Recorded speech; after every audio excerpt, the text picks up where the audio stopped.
I'm Elise from the Crowdfunded Translation Project, and wanted to just tell you a little bit about what that project is and give you some updates about what I've been doing with your support.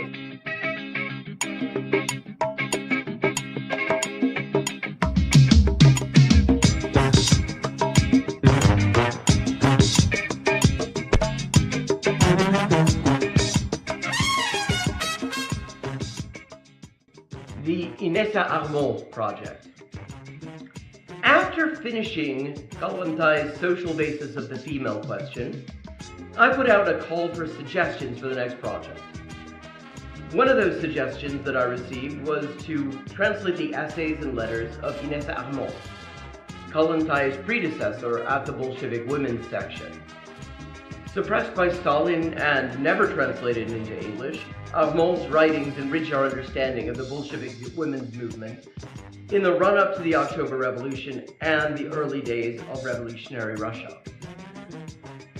With your support, I have been able to translate all of her extant essays and am currently raising the last $1,950 to cover the cost of translating the remainder of her extant works, which at this point is just her correspondence.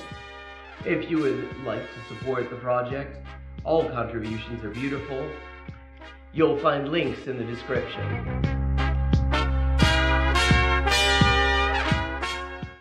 The Punto Final project is a project that is really just at its inception. Punto Final, for those unfamiliar with it, i.e. likely most of the people watching this right now, was a magazine edited by Manuel Caviese Donoso that ran from 1965 to the eve of the 1973 CIA-backed coup in Chile, and then from 1989 to 2018, publishing a grand total of 894 issues. In addition to being a platform for theoretical and ideological debate, they were also a source of excellent political journalism. Their real-time analysis of political developments in Chile, the rise of the Unidad Popular, the looming coup, and the limits of electoralism has aged extremely well, and is well worth reading for anyone interested in the period. The Chilean left is sort of in a media bubble, and the Anglosphere left really doesn't do a great job of breaking that bubble and really building connections there. So the discussion that you hear in English about Chile, even in supposed left outlets, such as Jargon, often has little or nothing to do with the state of discussion amongst comrades in Chile. So this is part of my attempts to contribute to sort of breaking down that bubble and fostering some understanding of the thought amongst revolutionaries in Chile, both historically and currently. I have so far translated 7 articles, including a long read on electoralism versus armed struggle called Chile, the Ballot or the Bullet by Punto Final editor Manuel Caviese, and currently am working on various pieces of political analysis from the eve of the electoral campaign that would bring Salvador Allende to power, or at least to government. These include discussions of electoral versus revolutionary strategy and how and to what extent these things can coexist, discussions of US imperialist interference in Chilean politics,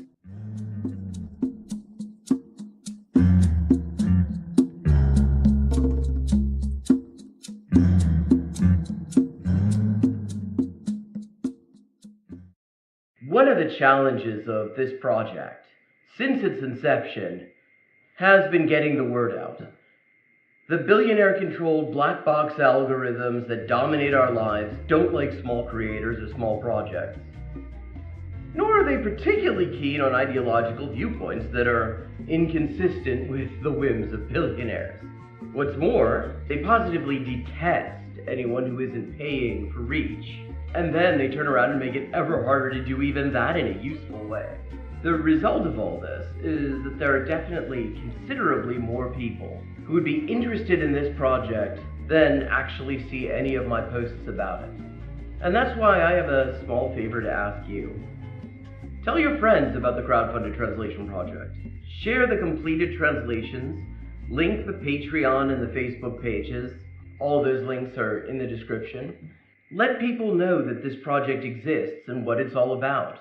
Let them know that I want to hear their ideas for future crowdfunded translation projects at crowdfunded_translations@elisehendrick.com. And if you've got any ideas, I'd love to hear them. Ultimately, the crowdfunded translation project is for us all. The whole idea is to translate texts that have fallen through the cracks by making it economically viable for a professional translator, i.e. me, to work on them and to make the results freely available to everyone. I think that a lot of great things are coming out of the project, and even more can result from it yet. But it all depends on making the project visible to the people who might benefit from it and consider supporting it. Thank you for watching for this length of time. I hope you found it interesting, and I hope that it will encourage you to get in touch with the crowdfunded translation project. Look at our translations, to get in touch with, to get involved with the crowdfunded translation project. Make suggestions, read the translations, let people know that this exists. This could be a great resource, but it's been a real fucker trying to get the word out about it. So thank you very much. Even watching this and commenting and leaving a like and sharing it on your platforms, or even to yourself in an email apparently, will help increase the visibility of this video and thus of this project. Thanks so much, and see you on the next stream. Thank you very much. Even watching this and commenting and leaving a like and sharing it on your platforms, or even to yourself in an email apparently, will help increase the visibility of this video and thus of this project. Thanks so much, and see you on the next stream.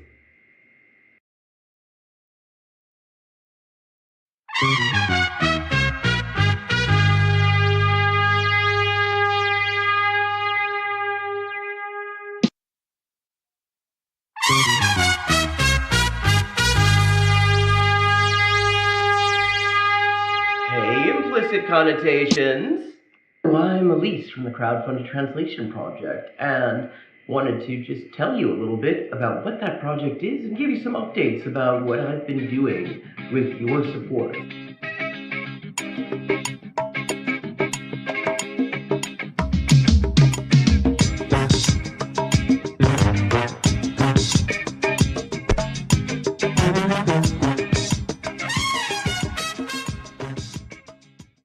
The Inessa Armand project. After finishing Kalantai's social basis of the female question, I put out a call for suggestions for the next project. One of those suggestions that I received was to translate the essays and letters of Inessa Armand, Kalantai's predecessor at the Bolshevik Women's section. Suppressed by Stalin and never translated into English, Armand's writings enrich our understanding of the Bolshevik women's movement in the run-up to the October Revolution and the early days of revolutionary Russia. With your support, I have been able to translate all of her extant essays and am currently raising the last $1,950 to cover the cost of translating the remainder of her extant works, which at this point is just her correspondence. If you would like to support the project, all contributions are beautiful. You'll find links in the description. The Punto Final project is a project that is really just at its inception. Punto Final, for those unfamiliar with it, i.e. likely most of the people watching this right now, was a magazine edited by Manuel Caviese Donoso that ran from 1965 to the eve of the 1973 CIA-backed coup in Chile, and then from 1989 to 2018, publishing a grand total of 894 issues. In addition to being a platform for theoretical and ideological debate, They were also a source of excellent political journalism. Their real-time analysis of political developments in Chile, the rise of the Unidad Popular, the looming coup, and the limits of electoralism has aged extremely well, and is well worth reading for anyone interested in the period. The Chilean left is sort of in a media bubble, and the Anglosphere left really doesn't do a great job of breaking that bubble and really building connections there. So the discussion that you hear in English about Chile, even in supposed left outlets, such as Jargon, often has little or nothing to do with the state of discussion amongst comrades in Chile. So this is part of my attempts to contribute to sort of breaking down that bubble and fostering some understanding of the thought amongst revolutionaries in Chile, both historically and currently. I have so far translated 7 articles, including a long read on electoralism versus armed struggle called Chile, the Ballot or the Bullet by Punto Final editor Manuel Cabiese, and currently am working on various pieces of political analysis from the eve of the electoral campaign that would bring Salvador Allende to power, or at least to government. These include discussions of electoral versus revolutionary strategy and how and to what extent these things can coexist, discussions of US imperialist interference in Chilean politics,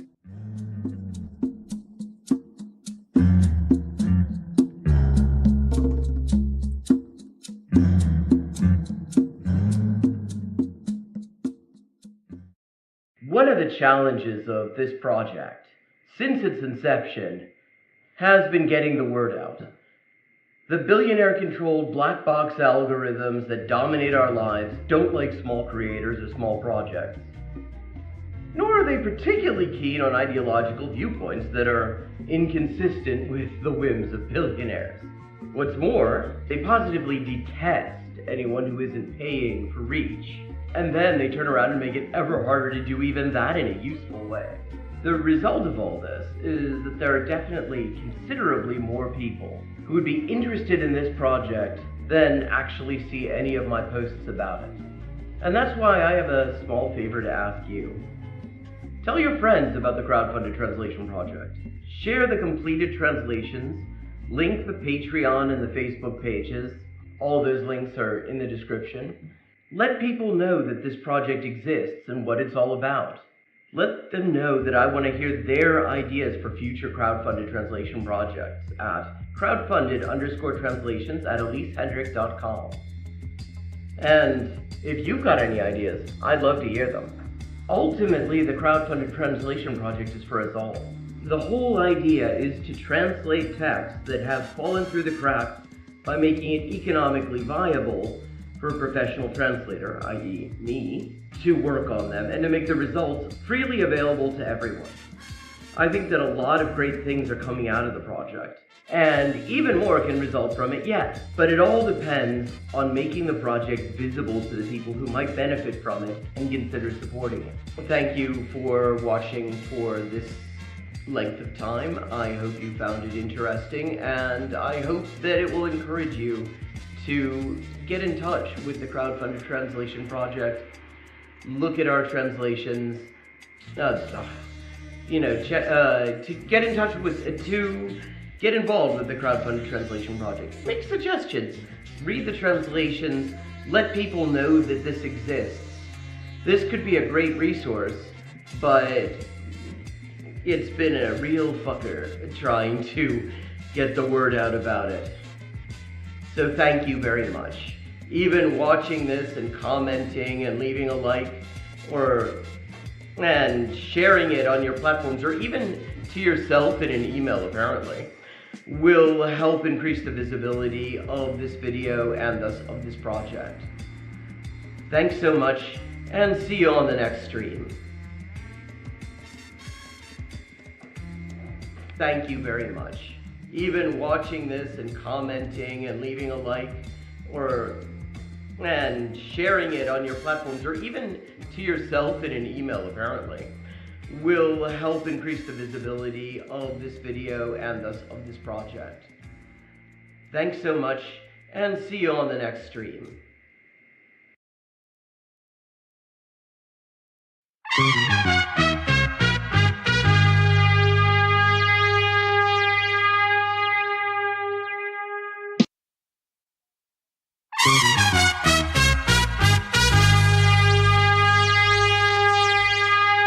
Hey, implicit connotations. I'm Elise from the Crowdfunded Translation Project, and wanted to just tell you a little bit about what that project is and give you some updates about what I've been doing with your support.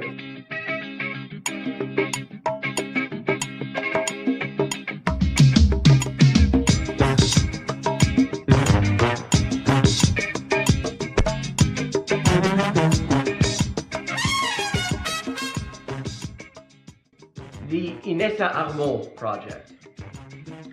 After finishing Galantai's social basis of the female question, I put out a call for suggestions for the next project. One of those suggestions that I received was to translate the essays and letters of Inessa Armand, Galantai's predecessor at the Bolshevik women's section. Suppressed by Stalin and never translated into English, Armand's writings enrich our understanding of the Bolshevik women's movement in the run-up to the October Revolution and the early days of revolutionary Russia. With your support, I have been able to translate all of her extant essays and am currently raising the last $1,950 to cover the cost of translating the remainder of her extant works, which at this point is just her correspondence. If you would like to support the project, all contributions are beautiful. You'll find links in the description.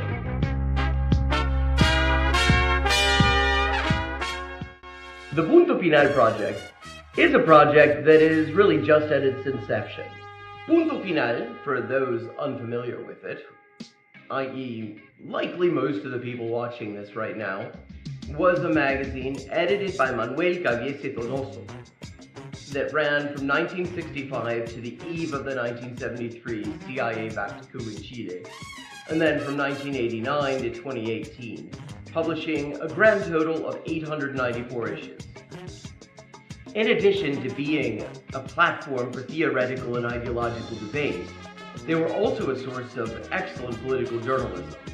Their real-time analysis of political developments in Chile, the rise of the Unidad Popular, the looming coup, and the limits of electoralism is aged extremely well, and is well worth reading for anyone interested in the period. The Chilean left is sort of in a media bubble, and the Anglosphere left really doesn't do a great job of breaking that bubble and really building connections there.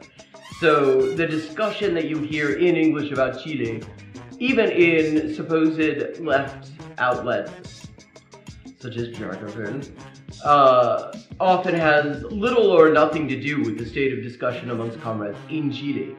So this is part of my attempts to contribute to sort of breaking down that bubble and fostering some understanding of the thought amongst revolutionaries in Chile, both historically and currently. I have so far translated 7 articles, including a long read on electoralism versus armed struggle called Chile, the Ballad or the Bullet by Punto Final editor Manuel Caviese, and currently am working on various pieces of political analysis from the eve of the electoral campaign that would bring Salvador Allende to power, or at least to government. These include discussions of electoral versus revolutionary strategy and how and to what extent these things can coexist, discussions of US imperialist interference in Chilean politics,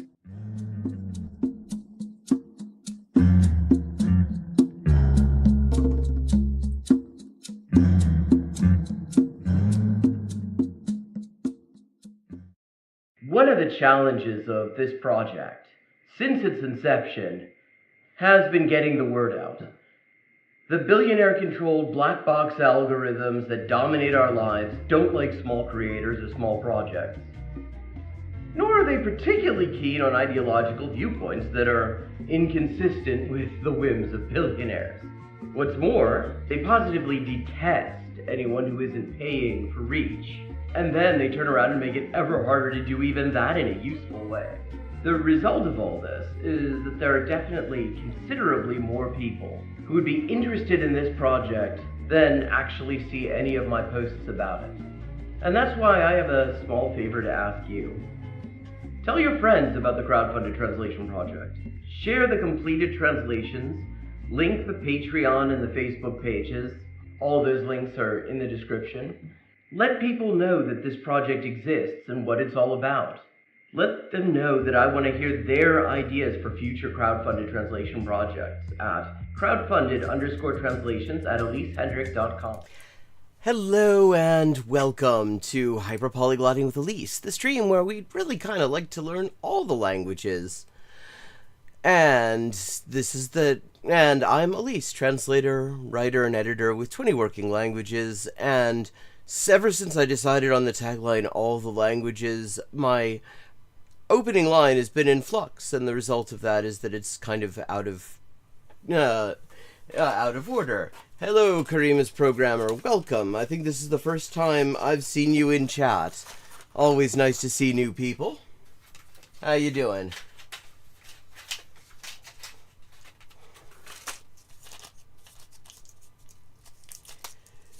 Is there any particular language you're interested in?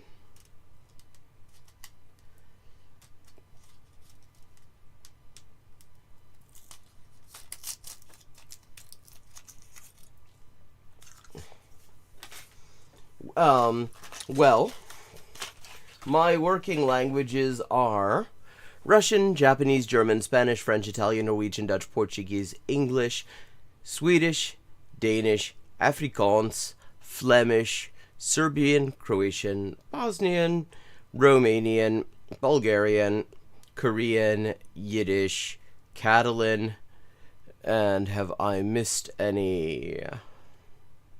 Well, I'm working currently on and off on Thai, though it isn't actually a working language yet, or anywhere near being one. And then there are a bunch of languages that I know varying degrees of some of, which are languages. Some of them I only know a few words in, some of them I could have a bit of a conversation in. Oh, what languages?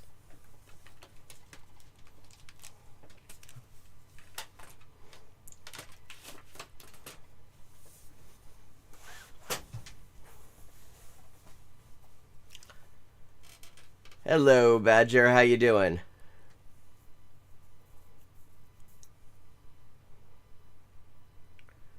أنا بدرس اللغات العربية.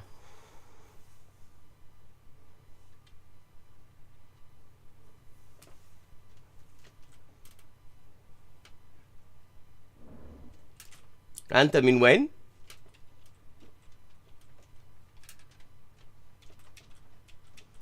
So I get my chat widget where I need it.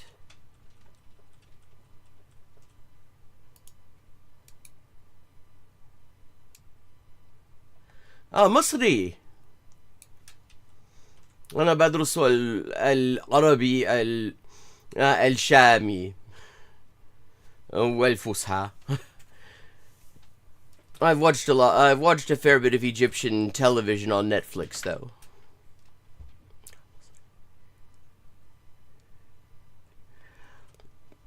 Thank you. Any language you're trying to learn these days? As I'm just getting everything set up here. Yesterday we watched a really just brilliant video, I have to say, from Nick. Probably the best explainer of what exactly the concept of learning a language even is, and how and why comprehensible input is best suited to it. And the main takeaway from it, the really important foundational aspect of it, was that if you're going to determine methodology, you have to understand what your desired outcome is and what it means. You have to understand what the nature of the task is. And that a lot of methodological problems a lot of bad methodological choices in language learning stem specifically from not understanding the nature of what you're doing, of thinking, for example, that it's about memorization, when actually it is about something much more complex than that. And so it occurred to me to look at a couple of videos that are sort of related to it on the other end, namely on the failing to truly comprehend the nature of what language learning is. This is Evil Dia looking at a video about using mnemonics to learn languages. I'm guessing from the thumbnail that he isn't impressed by this idea. And I can understand, and I don't think it's necessarily a great idea either. Let me know if I need to make bollocks. I'm gonna make any adjustments to the audio here as we start out. See, because the thing is, mnemonics are great if you're trying to memorize things. And you can see why mnemonics would make sense if you think that language learning is just about memorizing a whole lot of words and a whole lot of grammar rules. But it isn't. So it's not a great idea. But the thing about Evil Dia is he does not actually understand this. He does actually think of language learning as a memorization task. He doesn't outright say it, but it comes through in the way he talks about it.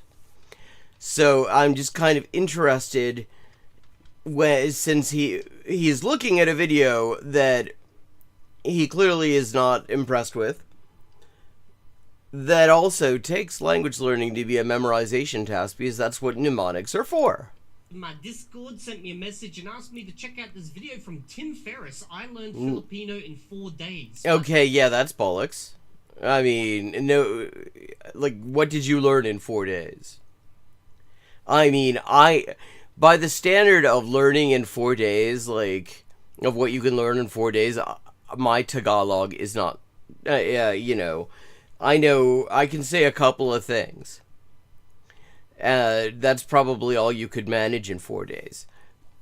I clicked on it. I haven't watched it yet. I literally just clicked on it. And then I saw this one recommended, How to Quickly Learn a New Language, My Methods and Processes. And this is from Tim Ferriss. Now, this is a name that I have not heard in... Nor I. I'm not familiar with Tim Ferriss. There's a Casey Ferriss, spelled differently, who does amazing videos on DaVinci Resolve and visual effects and stuff like that. Totally unrelated, I'm sure, especially because Ferriss is spelled differently. But if you want to learn how to do visual effects and stuff like that, Casey Ferriss's videos are amazing. I learned so much from those videos. Eons. I actually completely forgot that Tim Ferriss existed, and for those who don't know who he is, he was like... I don't know, is like massive in the space for like self-improvement, you know, entrepreneurship and all this stuff. Oh, okay, so not exactly a grift-free zone, certainly. Like, just basically that type of space, okay. And I remember, like, reading his book freaking, I don't know, it must be 10 years ago. Like, this video is from 8 years ago. I actually got to check now to see if he's still active at all, to find out, like, what's going on. He's still posting. Oh, wow. He has dropped the fuck off. 3.8 views, 3.4 views, 24k, 33, 3.8. Damn, he has definitely dropped off. But maybe, maybe he's just, like... Still more than Van Jones gets. It's not that important anymore. But, like, to give you an idea, I even got the dude's book. Okay? I got this book, like, 10 plus years ago. I read it through. It's the 4-Hour Work Week. I think I was just out of the military, and I was trying to explore different avenues of making money while I was an actor. Like, I literally was highlighting shit in here, okay, and just using it as kind of like inspiration. But this is going to speed this up a little bit. I'm going to watch a video from a guy who I respected quite a bit about language learning, and I'm going to see if this is one of those moments where you shouldn't meet your hero. Now, I'm not going to say he is necessarily my hero. But let's see if he actually knows what he's on about. Well, if he said he learned Tagalog in 4 days, no, I mean, either he doesn't know what he's on about, or he does know what he's on about and he's full of shit. Like, either way, he's full of shit. Thought I would talk a little bit about accelerated learning in specifically the capacity of memorizing foreign vocabularies. Okay, so I will be definitely speeding this up a little bit. Okay, let's go. Wait, okay, so now it's got 2 layers of speeding up. Language. I thought a lot about this, and I thought I was terrible at languages up until about 15. I had done very poorly at Spanish, and when I moved from one school to another, I had a chance to choose from other languages. And since I had friends who were going to Japanese, I figured, well, if I'm going to fail in languages, I might as well fail in a class where my friends are at least in the same room. I went to Japanese. Okay. And eventually went to Japan as an exchange student. And that triggered an entire discovery of my own ability to learn languages and your ability to learn languages. I was not that... Okay. Discovery of it in what way? I mean, this could mean a lot of things. Like, I will say, spending time in Japan as an exchange student when I was 16 made a huge difference in my ability to speak Japanese. I made a huge amount of progress in a very short time just by being surrounded by the language. I'd been learning it for 8 years before that, I should note. Languages, I just had the wrong method. I had... Okay. Wrong method. That is... I mean, method is a big part of why people get convinced that they're not good at languages. Because they're learning from bad methods, and if you're using a bad method that is not effective, and you don't realize that the problem is the method, you can come away from that thinking you're just no good at the thing. Teachers who really weren't enabling me to create approaches that would make the language stick. So I'm going to help you with a few different approaches and examples that I've used over and over and over again. So I'm not going to talk about learning languages ad nauseum in every respect, because that could be hours and hours long. If you want some of that, I highly recommend that you just go to tim.blog. There's a topics section, and it has language learning. I have a bunch of different articles that I've written, as well as articles by Benny Lewis, who's fantastic. There's another name I have not heard in forever, Benny Lewis. Okay, who the hell is Benny Lewis? He was basically the instigator of Learn a Month in like 30 days or 3 months. Sorry, 3 months, okay. And I remember talking with Benny Lewis. Learn a month in 30 days? Like, any particular month? What, just the name of the month? Back when I was an Esperanto YouTuber, for my app, because we were basically just reaching out to creators and, you know, influencers to, you know, help promote the app we were working on, the language space. God, what is Benny Lewis up to these days? Okay, so here's his channel. I'm Benny the Irish Polyglot, and I've been a nomadic polyglot for 23 years. Okay.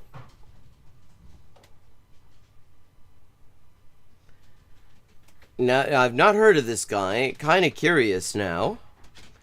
Author of language hacking courses and the international best-selling book Fluent in 3 months. I mean, Fluent in 3 months also does not sound ungrifty.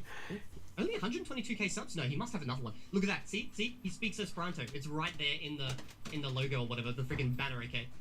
Last video posted 1 month ago. Forget 197 countries. I'm chasing 3,000 states instead. Damn, he's fallen off as well. But he must have like a Fluent in 3 months. Fluent in 3 months. Because that was his brand. Here we go. Okay. Comprehensible. Okay. Crash and settles it. Versus comprehensible input versus speaking. That's a really weird thing to suggest that those two things are separate or like opposed to each other. They're not. 2 month Indonesian. Like, you're not going to be fluent in Indonesian in 2 months. Okay, so Benny Lewis 1 month ago. He's still making content, but what's happened? 33. I swore he was like millions of followers. I swore. Yeah, there are just better creators out there, because a lot of this sounds kind of grifty. Because this was more like the blog space type of thing. So this is when people were like heavy into blogs, okay? So this is his blog right here. So maybe he wasn't as big on YouTube as I remember. Because like, I'm literally bigger than his 43 months time, which is saying a lot, okay? Anyway, if you want me to do any reacts to Benny Lewis videos, let me know down in the comment section. Or any other videos from Tim Ferriss. I mean, now I'm kind of curious. I might have to do some reacts. Now we're going to watch this one. Irish Polyglot is his nickname, and a handful of other folks, which are spectacular. He looks kind of like, I don't know, there's something about him that immediately makes me think of Mike from MST3K. Minus the beard. Something about the facial expressions, or maybe just the way his eyes lie. Links and links and links to tons of resources. I'm going to talk about vocab, because most people are very intimidated by learning a high volume of words. And if you... Well, yes, because again, what we're talking about, once again, we've got somebody who's treating this as memorizing words. And if you're memorizing words, you're just not really going to get anywhere. Because memorizing words does not give you the thing that you need in order to actually really own those words. To have those words, to make them your own, which is the network of association that comes from hearing those words in context, by speakers through, like, comprehensible input. Approach it the right way, you can actually learn hundreds of words per day if you wanted to make that effectively a full-time job. No, you can't. Not with any, like, real retainment over the long term. You could do it short term, and I know because I've done 100 words per day for 6 days in a row with Chinese, and it's exhausting. It takes hours. Yeah, and it's ultimately not going to be particularly useful. Salam. Your Anki reviews build up. You could use mnemonics, it doesn't matter. But what happens is you rapidly lose all that. Really. Yes, because you're not actually, and you're not going to be able to just use them in conversation. It is not, because it's not being integrated into any kind of network of associations that allows you to use the language. It's just words and translations. It's it's just matching pairs, and that's not going to get you anywhere in the long run. Quickly. So you can kind of do, if it is your full-time job, 100, maybe more words a day, depending on the person and your endurance level. But when people start talking about hundreds of words a day, no. And by the way, when I'm also saying you're learning those words, it's more learning to recognize. You don't actually learn how to produce all those words. Yeah, I mean, you're just memorizing matching pairs. And the trouble is, I mean, if you're trying, okay, if you already know a language and you want to improve your vocabulary, first of all, I still wouldn't do hundreds of words a day, or even 100. That's still a lot. That is still a lot to actually retain and really be able to integrate into your vocabulary in any meaningful way. But, I mean, there it makes a little bit more sense, because you're not trying to build the infrastructure of the language. You already have the infrastructure, and you're just trying to enrich your vocabulary. That kind of works. That works a bit differently. But the thing is, if you're trying to actually learn the language in the first place, memorizing all this vocabulary, that's useless. It's really, you're going to frustrate the hell out of yourself. It's going to be exhausting, and it is not going to create the network of associations that you need in order for it actually to work. Floki officiel dit « Cela comporte des défis car les mots ne se ressemblent pas et ne véhiculent pas toujours les mêmes significations d'une langue à l'autre.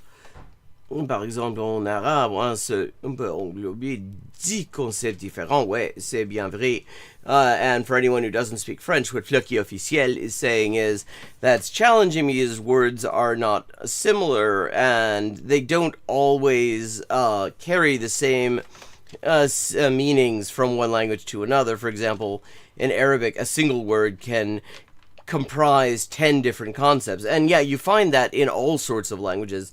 Like, look up, if you go to an unabridged English dictionary and look up go or set or run, not so much go, but set and run, you will find the definitions for those in an unabridged English dictionary are pages and pages of small print, hundreds of definitions. Like passively recognizing context. If you want to make it just a part-time gig, you can still learn 10 to 100 words per day if you really make an effort of it. And if you do that, you don't have to learn 100,000 words to be functionally, conversationally fluent in a given language, meaning you can hold a long conversation. Conversationally fluent. Well, okay, those terms they are very load-bearing. Because what kind of conversation are you having? Are you having a conversation that just amounts to, hello, could you bring me an Americano, please? Yes, coming right up. Thank you. Or are we talking about something deeper than that? Are we having, like, a conversation about, talking about what goes on in our lives? Or having a conversation about, about some sort of task that you're trying to do, a project that you're trying to set up, or something like that. Like, what is the conversation you're having? You really only need about 2,000 words. Nope. Okay. 2,000 words. Okay, yeah, I mean, this is already just the wrong way to conceive of this. Because again, we're in this world of memorization, and this isn't about memorization. Memorization does not get you where you want to go. But a vocabulary of 2,000 words is nothing. So we're already starting to fall into the traditional territory of saying you only need 2K words. 2K words gets you the basic structure of the language. It does not get you the... It doesn't even get you... Words don't give you the structure of the language. If you're just learning vocabulary, if you're just, like... swatting in vocabulary words, you're not getting the structure of the language, you're just getting the words. Now, you might get some of the morphology of the words from that. You might notice things, you might notice patterns in the morphology of the words, you know, like, you noticing things like, the kitab, katib, mukatib, and then you know, qiwam, qawim, muqawim, you know, and stuff like that, and noticing patterns and stuff like that. But it doesn't give you the structure of the language. That's not going to give you the fact that, say, Arabic is a right-branching language where modifiers follow the things they modify rather than preceding them. It's not going to give you an understanding of how to form phrases or something like that. Components of the conversation. However, I know why people say this, because with Spanish, it probably works, because the rest of the words in Spanish, as long as you've got those 2K ones, you're able to recognize those via cognates in English. And no, what the fuck? How, okay. How can you possibly think that that's the case in Spanish? Because Spanish, first of all, has a lot, the cognates in English are deceptive. A lot of the things that, look like the same word between Spanish and English are not. They don't mean the same thing. Ouais, personne ne dit automobile. C'est cher. Cher, voiture. Bagnole. Languages. So Spanish, you can get away with this. But with Chinese, for example, there's no way in hell you're getting away with this. So it really depends on the language. Very rough approximation, and there are some fantastic flashcards, for instance, from companies like VizEd, V-I-S, Oh, okay, now, okay, with that freeze frame, now he has a very they live look to him. ED.com. Never even heard of that company. Nor I. But, I mean, again, flashcards, we're doing memorization, matching pairs. These are, I mean, this is just, this is the wrong way to conceive of a language. You're not going to get very far with this. Much the space has changed. Which compiles the flashcards from... But what I'm interested in, I mean, because Evil Dia is here being very unimpressed with this, and rightly so. This is unimpressive. But the thing is, the fundamental idea of the language as just memorizing matching pairs, as a memorization exercise, is common to the two of them. High-frequency word lists based on usage in newspapers, books, and so on. What I would say, though, is that... And here's the thing, okay, like, if you're going off a word list that's based on newspapers and books, that's very different to conversations. So, like... that's true. If you're trying to do the 2,000 most common words in the fastest way possible, well, then you should target it on exactly the domain of speech that you're going to be operating within. So, for example, if you're doing business... Yeah, the thing is, yeah, that can work to, you know, I mean, in terms of focusing on one topic, not, I would say, again... If you want to do it effectively, you're not going to focus on one topic through just memorizing words. That's not going to get you there. But in terms of what sort of input you're looking at, what sort of input you focus on, that can help. But the trouble is that just because something is the main subject that you're talking about doesn't mean other stuff isn't going to come up. Hello, Atta, welcome. Then you want 2,000 words of business vocab. Conversational business vocab, if that's what you're working towards, okay? As opposed to... Like, the thing is, even if somebody's using business terminology in a conversation, it's still going to be surrounded by just regular-ass words. Sto bene, sto benone. E te? 1,000 words in general, because there's going to be a lot of random words in there that you probably don't need. Even though the first 1,000 words is probably going to be similar across all domains, the next 1,000 or so that's where it becomes very domain specific. This is best illustrated by example. So rather than wrote, i.e., the repetition of this in English is this in Spanish, this in Okay. English is this in Spanish, and just hoping that that is going to get a foothold in your mind. Which it isn't. Let's just say cow and vaca, V-A-C-A. All right, so vaca is cow, vaca, cow, etc. How would you remember this? That called I mean, the effective way is if you just associate vaca with cows. If you actually, you're used to hearing about, people point out, like, mira esa vaca, weón. And you see, oh, there's a cow there, and you see it, and you recognize it, and vaca becomes gradually associated more and more strongly with the concept of a cow, and your associational network grows around, vaca-related experiences and conversations you've had and stuff like that. I don't think that's what he's gonna do. milk out there because I was expecting backup. We are highly visually adapted. We are evolved to be very visually acute, and we are driven that way, and our memory is highly tagged and cued by any type of imagery. So what I would suggest in such a case is that you use something that has been nicknamed the link word mnemonic. There are other... The link word mnemonic, okay. Label it. Really all this entails is creating a link between the words that is image-based. So... Okay, I mean, if you're going to use an image, why not just use an image of a cow? Link the concept with the word. Like, why are we bothering with linking it to the English word here when we could just link it with a picture of a cow? If we have a word like vaca, and I would encourage you when you're first learning vocab to the extent possible not to fixate on the spelling because it can throw you off. Vaca, what does that sound like? Vacuum, maybe. All right, so what... Okay, so you're associating it with things that are totally unrelated. Why is this good? Why is associating vaca with vacuum, which is, like, depending if we're talking about the vacuum of space, vacío, or as in a Hoover, aspiradora, nada que ver, weón. Nada que ver.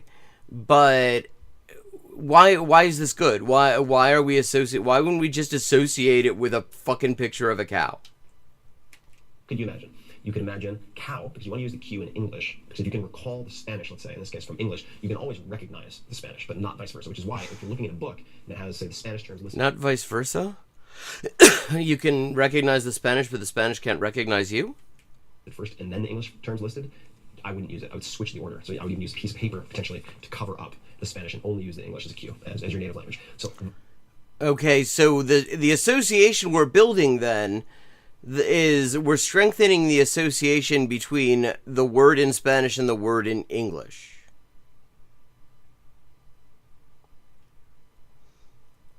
That's not good. Vaca. Let's imagine that there is a cow and it has a really oddly shaped head that looks like the end of a vacuum and it's sucking up the grass on the ground. Okay, that's disturbing, actually, more than anything. All right, so it's cow. I should probably not be listening to this just because it's now going to inject an image into my brain between bacca and cow. Or Spanish, okay? It doesn't really matter, I'm way past that point. But, like, the reason I'm pointing that out is because these things do help you to recall words, but you have to step through these stories, and it creates kind of an intermediary that can... I mean, okay... Yes, this is precisely why this is... Because, I mean, you're creating... What you're doing here is you're trying to memorize through associations. But rather than just having natural associations with the thing that come from the image of a cow, the sound of a cow, conversations about cows and cow-related experiences, you're making up some weird-ass, disturbing mental image of a cow with a deformed head. Why? Why not just have a cow? Really delay the acquisition of the word. And there are points where if you don't utilize that word then immediately and quite a bit, then only the story sticks and you start to lose even though what it was connected to, the sound. So you'll be like, you might actually do something like, okay, so it's like a vacuum cleaner cow. So it's a buckle. Yeah, vacuum cleaner. See, you could instantly lead yourself astray by doing this. With a head like a vacuum sucking up grass. cow, vacuum, vaka. All right. So you're associating, not only that, you're associating it with multiple English words. Nothing in Spanish. These words are not connecting to anything in Spanish. Like, we're not associating vaca with, I don't know, like leche, with hierba, with pasto, with campo, with like the sort of Spanish words that you immediately think of when you think about cows. You know, countryside, field, grass, and you know, and milk and assorted other shit. So you are sticking these words into an associative network that keeps them isolated from each other and linked only to English and disturbing mental images. This is good why. Right? That would be a very simple example. It's like a simple example of why this is not a good idea. You could take, which are a little more flexible, but more or less the same thing. If you have something much more complicated, so let's say you have a term like momaku hakuri. Momaku hakuri is detached retina in Japanese. So number one, Let me know down in the comment section how good his Japanese is. I don't speak Japanese. I mean, he pronounced that more or less right. Yeah. Something that's a lot longer. Momaku hakuri. All right. I mean, that's 4 characters. How does that sound like in English? Not a whole lot. It's also Well, why are you doing it through what it sounds like in English? I mean, with Japanese, that's a kanji word. That's 4 kanji. And each of those kanji, I mean, what you have is mu, which is the kanji for network. You have maku, which is like skin or covering or membrane. Mumaku is I mean, it's literally the same as the German word Netzhaut, net skin. Hakuri. And those are 2 words for like something becoming detached and separated from something else. And if you look at the kanji, you have the association, and the association does not even require you to leave Japanese. Like, why are we trying to make this? Why are we trying to connect everything to English? Why is that good? a little more complex, detached retina. And what you realize quickly is that you generally just need a cue, which is why, for instance, you'll see a higher hit rate on the Wheel of Fortune if you give people the first few letters than say the last few letters. So taking that as analogy, the way we would work with that, mo maku haku, what does the first part sound like? Mo maku, moma, moma. Okay, maybe it sounds like the MoMA. So you live in a place like San Francisco, New York. Okay, we're associating it with the Museum of Modern Art.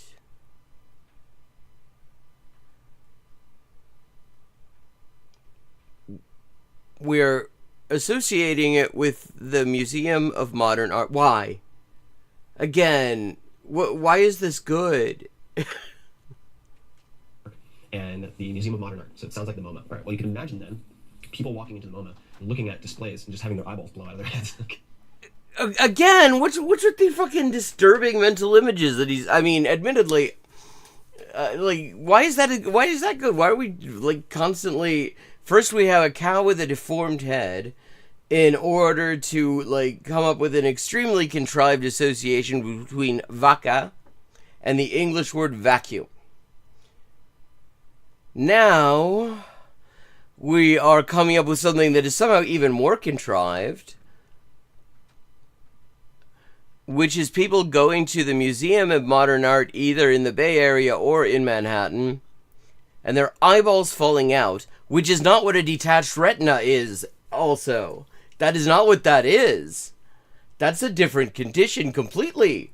So, why is this good? こんなことを役に立たねえだろ. Okay. いや、that's わけねえだろ. Getting detached retinas because their eyeballs blow out of their heads and like splatter the paintings in front. Right, and then Jesus, like, why did we need that? That, because you have MoMA, there's a decent chance that you will then remember Momaku Hakuri. And Or, I mean, you could remember it because you're associating it mentally with eyes and the parts of the eye, momaku toka, you know, kakumaku, and things like that, and you're associating with, I mean, because this breaks down to two words. One is retina, momaku, and the other is detachment, hakuri. And at the very least, if you're up to a level where you're talking about a detached retina in Japanese, then you probably know that ri, a lot of the time, as the kanji word is the kanji of rikon, ridatsu, kyori, and hanareru, which is to say it means separate, distant. Like, why wouldn't you just connect this thing to Japanese stuff? Why are we constantly bringing everything to English? Like, there are entire videos, this is almost a cliche, that you don't want to, you want to stop translating stuff in your head.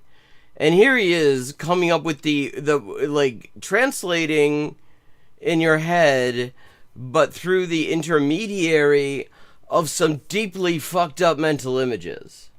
Why? And in the case of, say, Japanese, you have the characters which you would learn later, and So basically, this. Well, I mean, I don't see any world in which you're going to learn the concept of momaku hakuri before you learn the characters that you write it in.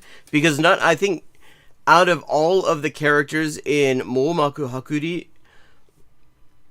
I think the only one, I'm blanking on what the haku character is, so I'm going to look that up real quick. I'm just going to type it in. And remind myself what the character for haku is in this case. Momaku hakuri. Hakudatsu no hakuda. Okay, so I'm looking at that. So all of those are like joyo kanji.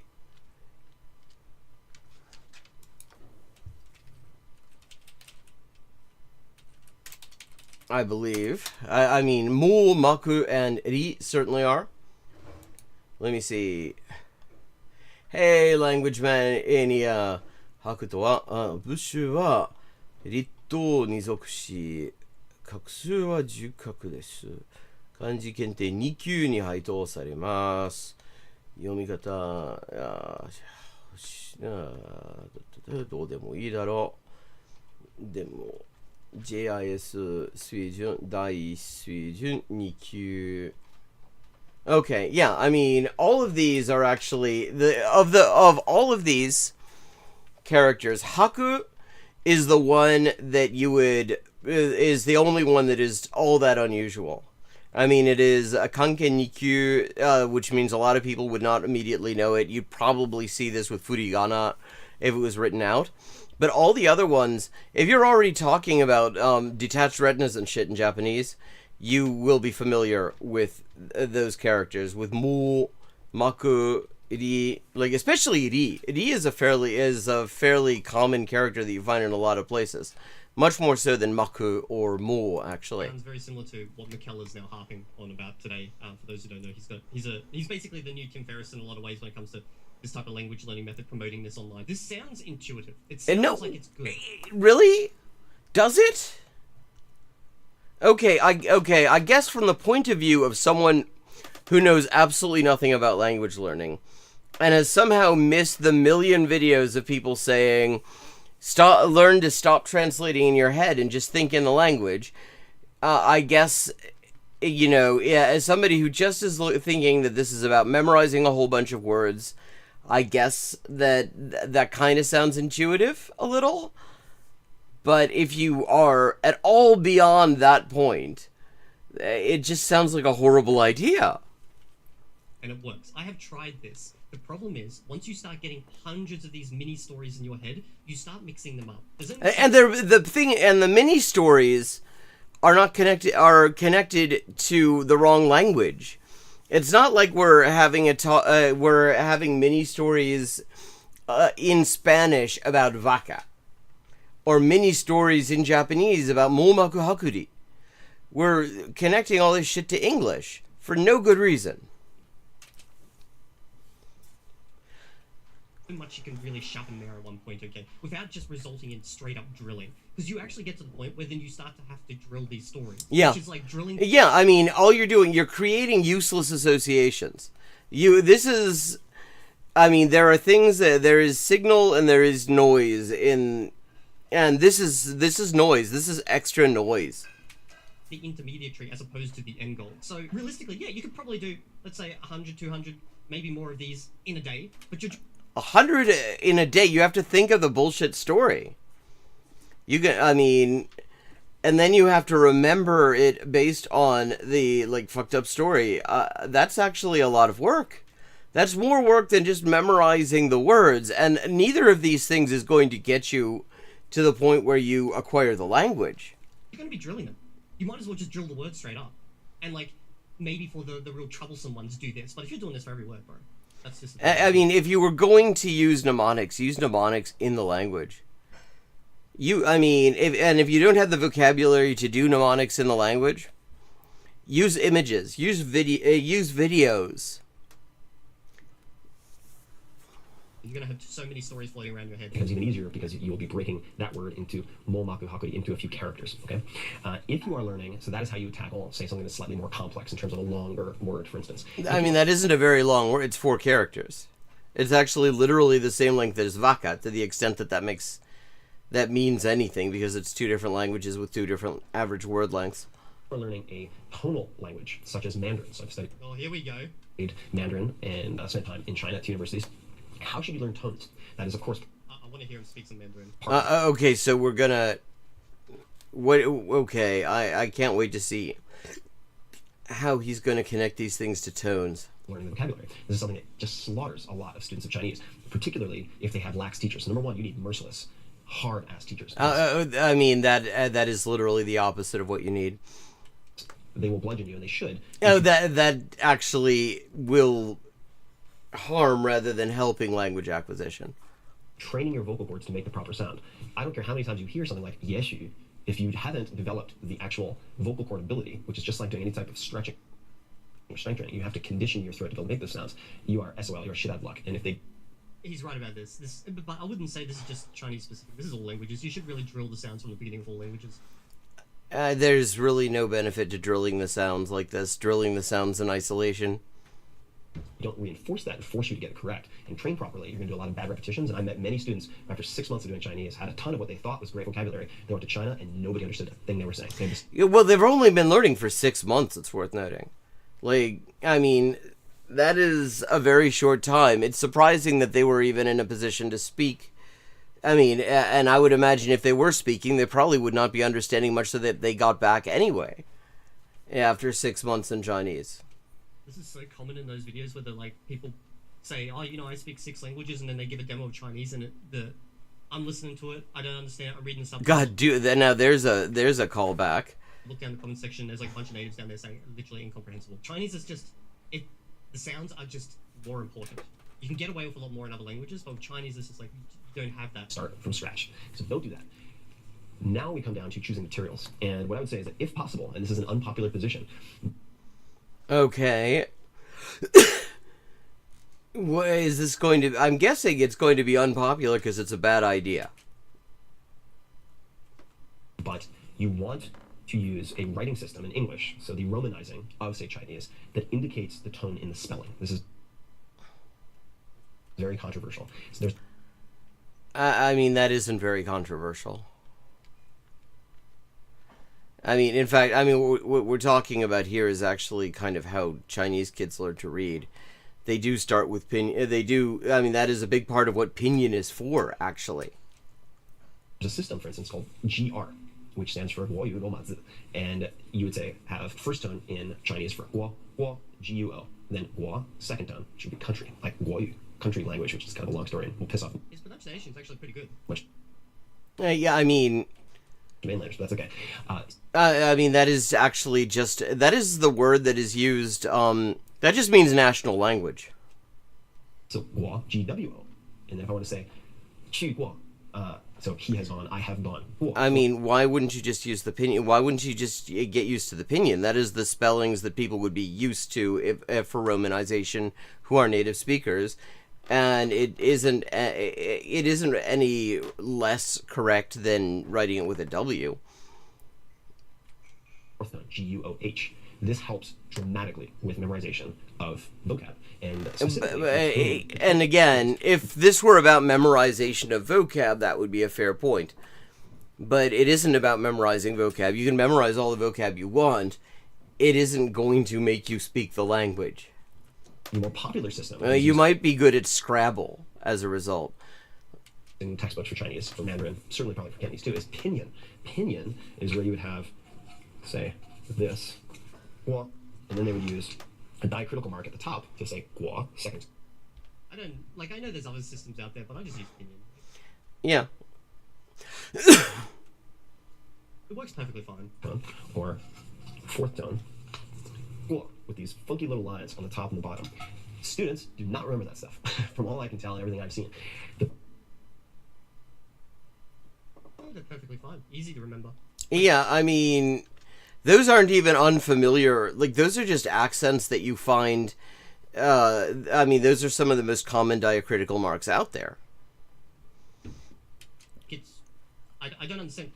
Is this something the other Chinese learners down there in the comment section let me know have issues with? Like, to me, it's very obvious and visual what it means. Like, yeah, I mean, they are very visual. They do actually tell the story. One's going down for a tone that is starting high and going low, and another one's going up for a tone that is starting low and going high, and then there's one that is just a straight line for when it's staying high, it starts high and stays high, and then there's another for when it starts high, goes down, and gets a little bit kind of squeaky in the middle, and then goes back up. Like, I mean, it's extremely intuitive, is my experience of it. Actually draw out the tone direction. The problem is, as a teacher in a university, you are oftentimes rewarded by how many students you can keep in a class or get to a passing grade. GR is a huge pain in the ass in the beginning. But if we're thinking like Abe Lincoln, if I'm given 6 hours to chop down a tree, I'll spend the first 4 hours sharpening the axe. You want to do the heavy lifting in the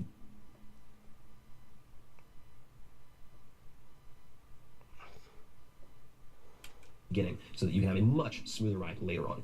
And in a tonal language, part of that is choosing the right romanization of that language. And in my opinion, I mean, I would say in a tonal language, one of the most important things would be actually establishing an understanding of what these things mean, which you could only do auditorily. You can describe a tone all you want to somebody who isn't familiar with how they work, but you're not going to actually really get anywhere unless they're hearing it. They have to know, like, I mean, I would say you would have to be able to discern them when you hear them before you'll ever be able to produce them reliably. Because if you don't know what you're trying to produce, if you can't recognize it when other people, native speakers, are using it, then you're going to have a hell of a time trying to do it and trying to produce it yourself, because you're not going to know what you're producing. Is highly, highly, highly underrated. It's just a huge pain in the ass in the beginning. So you'll be very frustrated for the first couple of weeks, maybe. This guy's like Tim Pool Beanie is really sending me here. They're uploading pinyin realistically, because like all input systems, they work for like via pinyin. Like that's what natives use when they're typing on a phone. They just type in pinyin. Or maybe I mean, or well, I mean, some people use Bopo Mofo. Most of them just type pinyin. So it's just like, just adapt to it. Learn it. Stop trying to find like a little roundabout right way of doing it. And then looking back, if you actually stick with it, you'll think to yourself, my God, that was just a divine gift that I learned in GR instead of pinyin. I'm gonna have to do some research into this GR thing. Yeah, I mean, all right. And then so you're learning something that most people don't use. Why? Like, I mean, why not learn the romanization system that Chinese people are used to? Because then, at the very least, when you romanize it, when they romanize something for you, you will know what they're doing. And when you have to romanize something for them, they will also understand it. You use a method that nobody's heard of. That just makes it a little bit harder for you to make yourself understood, and for other people to make themselves understood to you. Are, of course, the tools that if you want to space your repetition, even if it's practicing a recall of something like cow in Spanish. What was that? Cow. vacuum, baka, right? Or if you're trying to think, oh, detached retina, which you probably won't have much use for, but I learned it because I read comic books that had a lot of fighting in them to learn Japanese, since they talked about detached retinas a fair amount. Well, detached retinas, blowing onto the paintings, where? At the momaku hakuri. And, like, that's not how detached retinas even fucking work. But, like, why are you going to do it this way? Why? I mean, there are so many, like, I mean, what he just described just now, the reason he even has this term front of mind is a better example. He was reading stuff about fighting. Fighting is a thing where, I mean, if you get punched in the face, it can cause, it can definitely cause a detached retina. So you have a mental association in Japanese with somebody getting punched in the face and their retina being detached. I'm so glad that we're talking about fucking detached retinas here. That's, I mean, yeah, why, like, this is such a wonderful example to be using. It's also such a useful thing to just be able to talk about in Japanese if you don't know anything else to talk about. Why wouldn't you just use that? I mean, it's clearly the way he memorized this term, the reason he remembers it is because of that context. That is actually already a refutation to his entire idea here. Is detached retina. All right. But you still have to figure out how frequently, how often to use these types of, say, flashcards or cues. Remember that you're going to look at the English first, not the target language first. And there are many... So, again, you're reinforcing a link with English rather than a link within the language. So literally the exact opposite of what you need to be trying to do. This is terrible.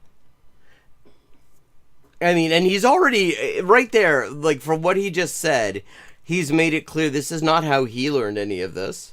He did not learn Momaku Hakuri through some bullshit about the Museum of Modern Art and people's eyeballs exploding. Different things you can use. You can read an article, say, in Wired Magazine, written about super memo, which is a very fascinating spaced repetition approach. Yeah, you can just see how old this video is, Super memo, which has then been turned into, say, software programs and apps like Anki, A-N-K-I, which in Japanese is actually rote memorization, so there's some irony to that. But I mean, that's not irony, it's just what it is. It's rote memorization, and it is how you fail at your first attempt to learn a language. Anki, A-N-K-I. And then, of course, and I'm biased here because I've been involved with the company and helped them, Duolingo. It is the most popular free... Oh, wow. He's associated with Duolingo? That explains a lot. So he's associated with some of the worst ideas in language learning. Like, he gives all these, like, recommendations? Not bad. Okay. I mean, actually, I would have said discrediting. It ends with Duolingo. Now, to be a little bit fair to him, this is 8 years ago when the courses were being built out by volunteers who actually cared about the languages they were working on. But it was still not useful. But yes, at the very least, there was some involvement of people who actually knew something about the subject. Prior to all the monetization, but bro, that sounds so bad in today's day and age. Software on the planet, 100 million plus users, and they also have a separate app that is used for flashcards. So there are many different ways to approach this, many ways to learn languages, but it is my firm belief that if you approach it in a rational... So his firm belief is that you should approach it in ways that are potentially monetizable by him. Methodical way. Oh, like, if he actually... Okay, I'm assuming the fact that he just knows the word Momaku Hakuri and can come up with that off the top of his head when he's actually speaking English, that he actually does know Japanese. His pronunciation is decent. I'm guessing he actually does speak it. And if this method was anything to do with how he learned any of this stuff, what he would be doing, it would be the absolute king move to, like, show what a good idea this is in a video where he is promoting this fucking cockamamie ass method, would be to pull out the notebook where he has all of these wild ass stories that he's made up for vocabulary in languages he knows well. That's what he'd do. And the fact that he hasn't done that kind of tells me that maybe this is not what he did at all. that actually the way he's picked up words, the way he's learned languages, is more like his own description of why it is he knows the word molmakuhakuri in the first place. Become conversationally fluent in just about any language in 8 to 12 weeks. No, you can't. See, this is the problem with these types of videos, okay? Even when you've got someone who does that. Okay, what is the problem? I mean, I would say that the problem is, first of all, we're obsessed with trying to learn these things fast when they take time inherently. And then there's also the fact that he's trying to sell this idea of language acquisition as a memorization task, which it's not. But okay, let's hear Evil Dia give the summary. They present some ideas that can work. No, the ideas he presented cannot work. Depending. And then they become super hyperbolic by saying, okay, we take this basic concept idea, and then we stretch this to absolute insane limits, okay? And then we just slap on some random short time frame. Like, nothing's changed in the last 8 years about how these language influences operate. What? Yeah, I mean, I didn't really see any hyperbole on here. He just had the bad idea, and then he repeated the bad idea, and then he had another kind of dodgy idea, and then he came up with a ridiculous time frame. Like, I give him credit. His Chinese sounds pretty good. Well, you haven't heard him say a complete sentence, though. Like, I mean, yeah, I would say the pronunciation doesn't sound bad, but that's not the same thing as hearing, like, can he do this video in Chinese or Japanese or Spanish? I highly doubt he did that in 8 weeks. Wit gave up on Spanish for years and years and years. But now, having practiced with Chinese, Japanese, Spanish, Italian, Portuguese, Indonesian, i.e. Bahasa, I've played with and toyed with Turkish, Greek, all these languages for just a few weeks at a time for fun. In many cases, I Yeah, so he's an absolute beginner in most of these languages by the sounds of it. believe 8 to 12 weeks, you can be conversationally fluent. What conversations are you having? What does that mean, conversationally? Like, that sounds actually like he has provided a useful qualification of the extremely vague concept of fluency. But he hasn't, because conversation is just one of the main things you do in a language. So saying conversationally fluent is not adding additional information. Like, what's the conversation?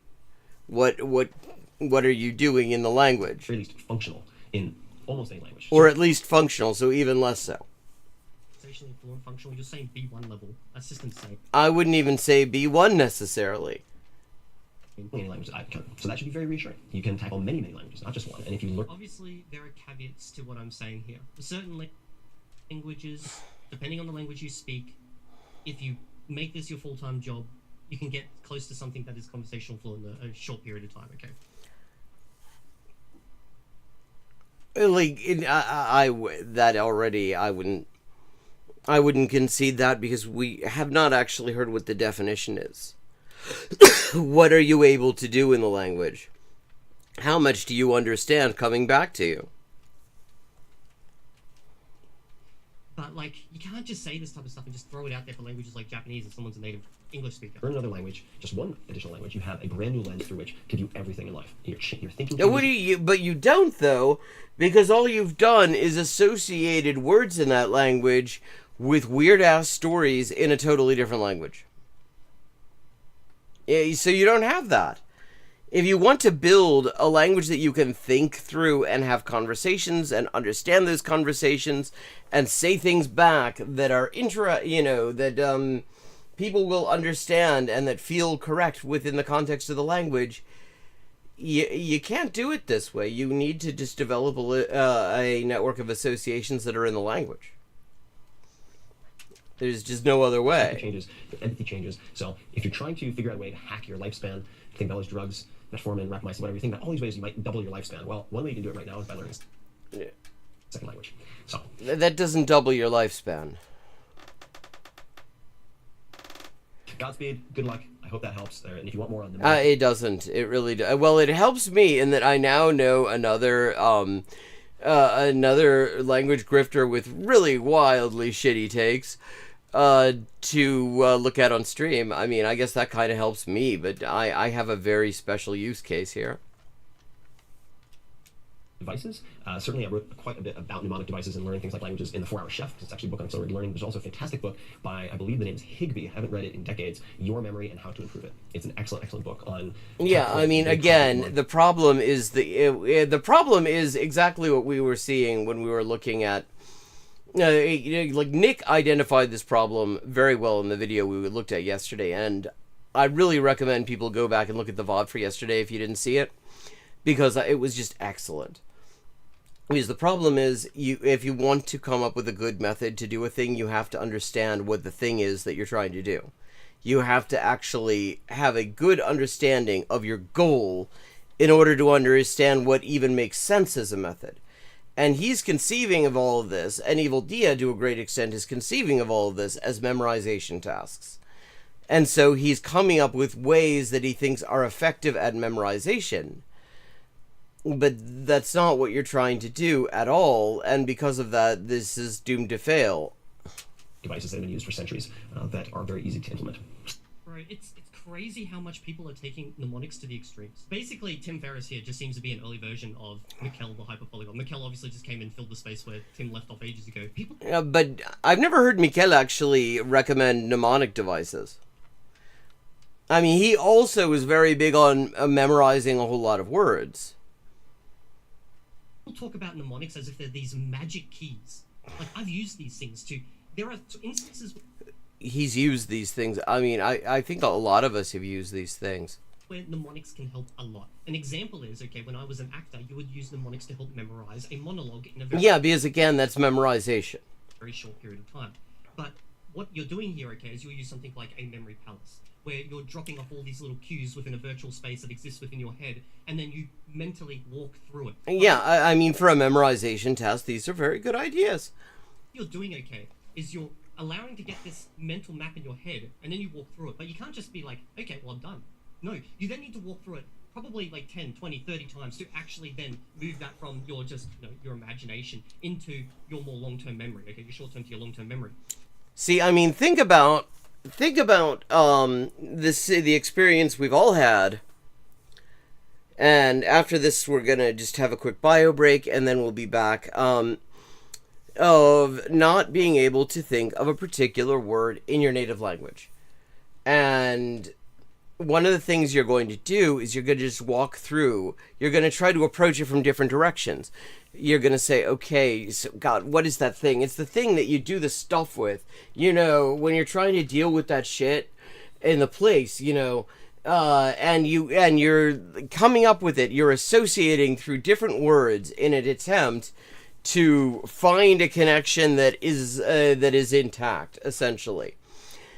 And the reason you can do that, the reason that works, and the reason that even if you can't think of the word, you can at least get the idea across, is because you have all these associations between the word you're trying to find and other words in the language that are that to at least some extent are going to be shared associations that other people also have, and will allow understanding to happen. If you're doing associations and they're all to English, then you don't have that. You can't do the thing.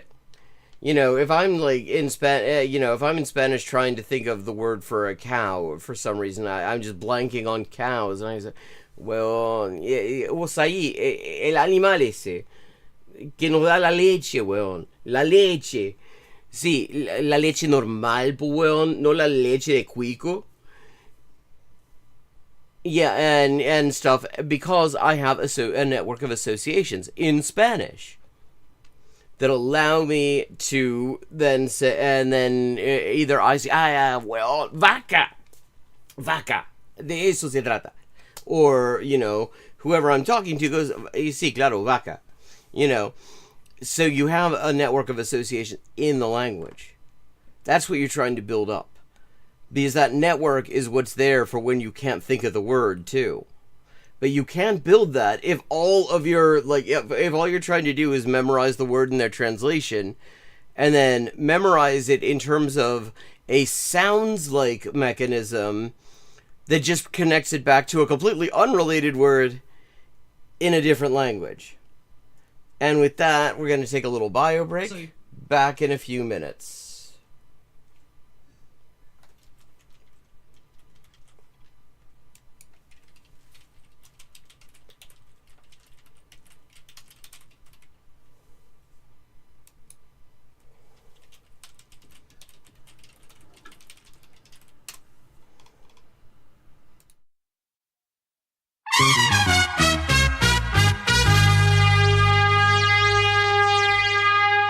Hey, implicit connotations.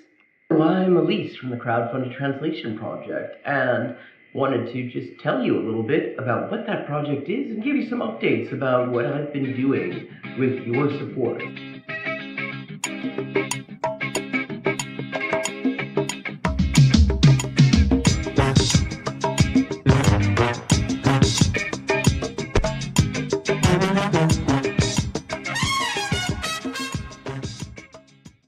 The Inessa Armand project. After finishing Galantai's social basis of the female question, I put out a call for suggestions for the next project. One of those suggestions that I received was to translate the essays and letters of Inessa Armand, Galantai's predecessor at the Bolshevik Women's Section. Suppressed by Stalin and never translated into English, Armand's writings enrich our understanding of the Bolshevik women's movement in the run-up to the October Revolution and the early days of revolutionary Russia. With your support, I have been able to translate all of her extant essays and am currently raising the last $1,950 to cover the cost of translating the remainder of her extant works, which at this point is just her correspondence. If you would like to support the project, all contributions are beautiful. You'll find links in the description.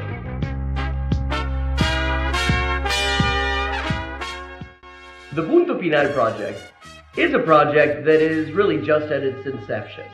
Punto Final, for those unfamiliar with it, i.e. likely most of the people watching this right now, was a magazine edited by Manuel Caviese Donoso that ran from 1965 to the eve of the 1973 CIA-backed coup in Chile, and then from 1989 to 2018, publishing a grand total of 894 issues. In addition to being a platform for theoretical and ideological debate, they were also a source of excellent political journalism.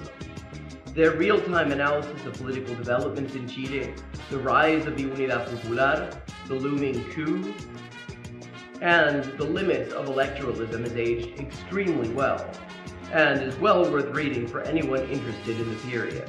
The Chilean left is sort of in a media bubble, and the Anglosphere left really doesn't do a great job of breaking that bubble and really building connections there. So the discussion that you hear in English about Chile, even in supposed left outlets, such as Jacobin, often has little or nothing to do with the state of discussion amongst comrades in Chile. So this is part of my attempts to contribute to sort of breaking down that bubble and fostering some understanding of the thought amongst revolutionaries in Chile, both historically and currently. I have so far translated 7 articles, including a long read on electoralism versus armed struggle called Chile, the Ballad or the Bullet by Punto Final editor Manuel Caviese, and currently am working on various pieces of political analysis from the eve of the electoral campaign that would bring Salvador Allende to power, or at least to government. These include discussions of electoral versus revolutionary strategy and how and to what extent these things can coexist, discussions of US imperialist interference in Chilean politics,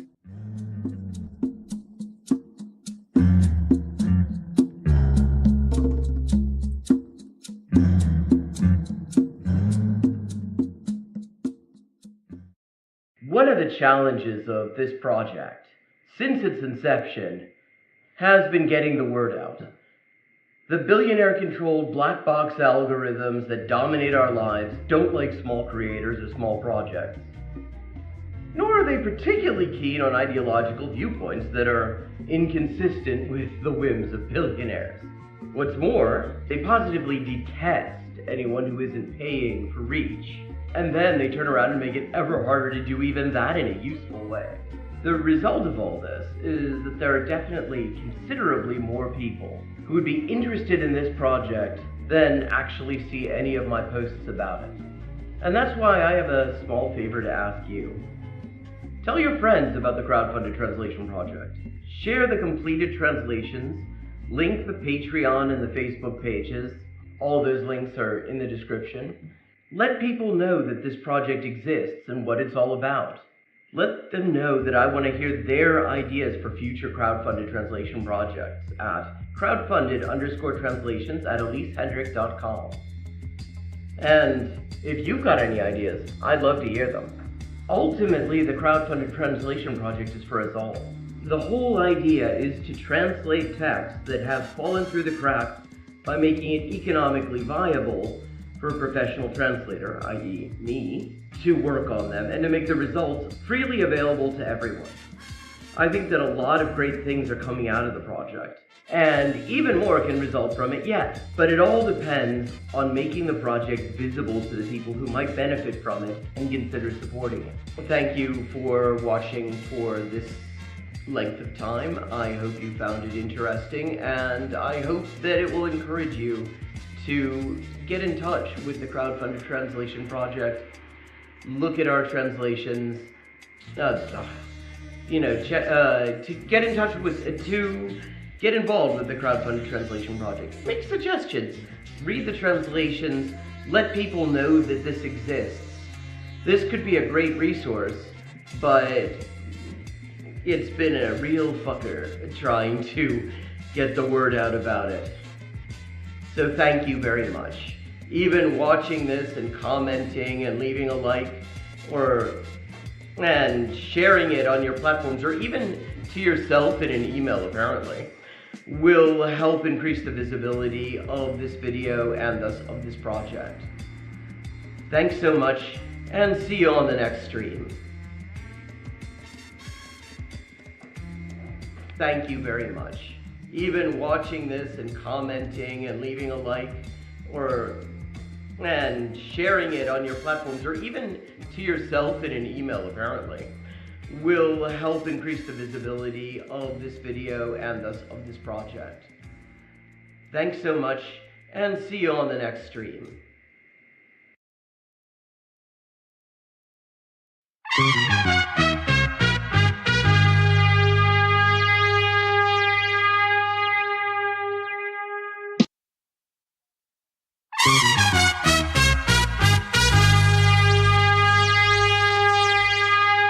Hey, implicit connotations. I'm Elise from the Crowdfunded Translation Project, and wanted to just tell you a little bit about what that project is and give you some updates about what I've been doing with your support.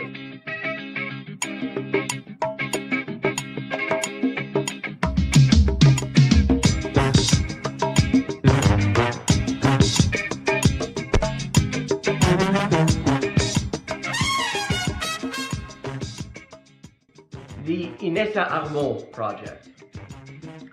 After finishing Kalantai's social basis of the female question, I put out a call for suggestions for the next project. One of those suggestions that I received was to translate the essays and letters of Inessa Armand, Kalantai's predecessor at the... And we're back. So yeah, that was a horrible idea from one of the people who brought us one of the more useless apps for language learning and stuff. So, I'm trying to say, where shall we go next? Actually, there's another Evil Dia video that looks actually rather interesting and kind of makes the point that I've been making by accident and sort of through the back door. It's called How I Used Anki to Learn Programming. And the reason I've got that on there, one thing, I mean, I've been trying to learn programming in various sorts for a while. I'm actually working on learning assembly right now, Linux x86 assembly. Thank you, Ata. So I'm kind of curious about this, but it's also because the thing is that computer programming languages, languages, are not human language. They do not work like human language. They do not serve the same purpose as human language. Programming languages tell a compiler or an assembler to tell your CPU to make certain memory allocations and then certain system calls that come together in order to perform a certain function. And those functions taken together will cause it to do a thing that you want it to do. It is a very different thing, and so the way you would learn it is not the same way as you would acquire a language, because it is the same thing. So I'm kind of curious how he used Anki to learn programming. So I thought, why don't we have a look at this? What's up, grinders? Welcome back to the channel. Today I'm going to be answering one of your questions. That's right, one of you lucky little boys and girls out there is going to get my answer. I don't know why that sounds so scary, but we're going to do this. Okay, so under this... I mean, that was a very creepy fucking line read. Video, yeah. Yes? Steve, you do use space repetition to learn vocab. I got a question. Did you learn C++ through listening and space repetition? Because Steve's point has always been pretty consistent about just reading stuff you're actually interested in, like stories. Okay, and again, two completely different things. C++ and learning a language are totally different. You cannot communicate ideas in C++. It isn't what it does. I mean, the closest you could come is using a printf function or a cout function, and then you would put text in it, which is the thing you're trying to communicate, but the thing you're trying to communicate would be in a human language. It would not be in a high-level programming language. I replied saying, I'm going to make a video on this topic, and that's what I'm doing. I'm going to make a video on it. Now, I don't know if this was a legitimate question or a gotcha or whatnot, but I'm going to treat this like a legitimate question. But before I answer the question, I do want to point out, I'm not, like, having an attack against people who just want to read their way to fluency. If that's what you like doing, do it. My issues with Steve's videos, like, as I've been reviewing him... his issues with Steve's videos is that he literally does not understand the point that's being made.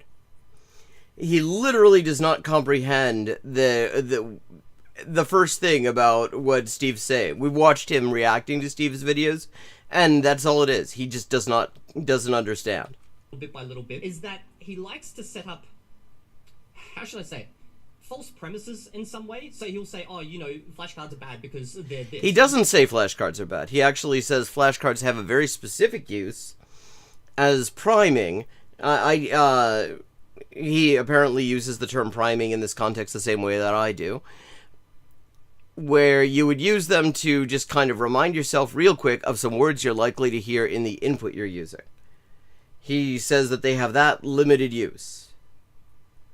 But that other than that, what you're doing is learning matching pairs and memorizing things. And because language acquisition isn't a memorization task, that isn't going to work. Realistically, they don't have to be that. They could be that, but they don't have to be. So that's me just calling him out on that. And I know he's aware of it, but he has his product, you know, that he's obviously trying... See, he's aware of that. Yeah, okay, so what he's doing there is very just casually casting aspersions. It isn't that this is a fundamental disagreement, and it certainly can't possibly be that Evil Dia just does not understand the point that's being made. I mean, he doesn't understand the point that's being made.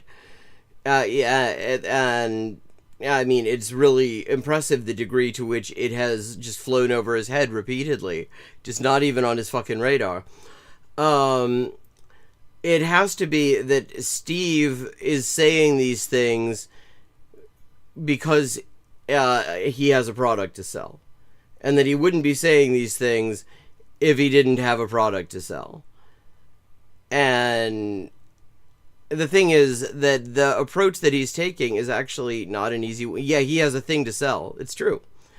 but it's actually a relatively hard thing to monetize because it's a hard thing to enclose. You can't really enclose it the way you can with, like, proprietary Anki decks or some shit like that.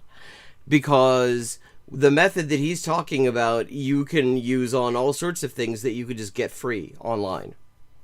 To push, and if that's the best idea, well, like if he presents that as the best idea, then everyone's going to go there and buy that product. But if he goes, except they don't have to buy that product. They can actually do the thing he's talking about without ever sending him a penny.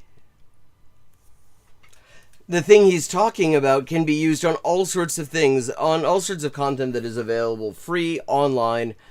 It is actually extremely hard to monetize. So this is actually like, and now I will say I'm not Steve Kaufman's biggest fan. For a number of reasons that I'm not going to get into on here that have everything to do with his Twitter output. But on this subject, he knows what he's talking about. And to suggest, as Evil Dia is doing, that the only reason he is saying these things is that he does not, that he has a thing to sell, I mean, that it really is bullshit. That is just wrong. He's saying these things, and all sorts of people are saying these things because they actually work. And because they understand a thing about language acquisition that Evil Dia still does not, despite actually videos specifically addressed to him, trying to explain what he's not understanding. And he still doesn't understand it. I hope he watches the Nick video about what you don't understand about comprehensible input, because it does an excellent job of really, really breaking it down. Because it would be good if he actually understood these things. But, like, there are all sorts of aspersions to be cast at Steve Kaufman, but none to do with this. And so to suggest that this is just, like, a monetary incentive has led him to insist on these things, that's fucked up, actually. Yankee over here or something like that, then you're gonna lose customers. So I just see that and call it out for what it is, okay? No, you really don't, because you don't see it, and you don't even understand what it is. That has become extremely clear from every one of your reactions to his videos. Want to read your fluency? Go ahead, do it. Now, to answer your question, did you learn C++ through listening and space repetition? Well, I mean, listening, probably not so much. I mean, would you really listen to a programming language? Like, listen to somebody just going, move RAX, 1 CMP RAX EAX JNE underscore main : like, would you do that? I would say I became a power user of Anki when I started learning C++. I used Anki with Esperanto, but it was like during the intermediate to advanced levels because that's when I discovered it. But when I became a programmer and I undertook my training to become a programmer, specifically a game programmer, for those who don't know, that's my day job. I program video games. I did actually use Anki, and I used it to an insane level. And see, on one level, I'm curious about this precisely because, I mean, I'm not specifically trying to learn C++. I'm actually, to the extent that I'm learning a specific language, it would be x86 assembly right now. But, I mean, this is an example of where it potentially is useful, because it's not language acquisition. Yeah. Well, you just missed Momaku Hakuri time with some language grifter I'd never heard of before. But, I mean, wow, it was something. And today, I want to talk about that because I want you guys to understand. On this channel, I talk about learning languages. But I've always said, in many, many videos and in my live streams, that I treat learning languages like a mental marathon to push my brains to the limit. Yes, I like learning languages too. I mean, see, that is something, actually, where I have a certain, where I can sympathize a bit. Because I've always, to some extent, there always has been a bit of a challenge aspect, like, because, you know, somebody would say to me when I was growing up, like, this is, you know, that's impossible to do the thing that you're talking about wanting to do, and it's like, okay, I'm going to prove it isn't now.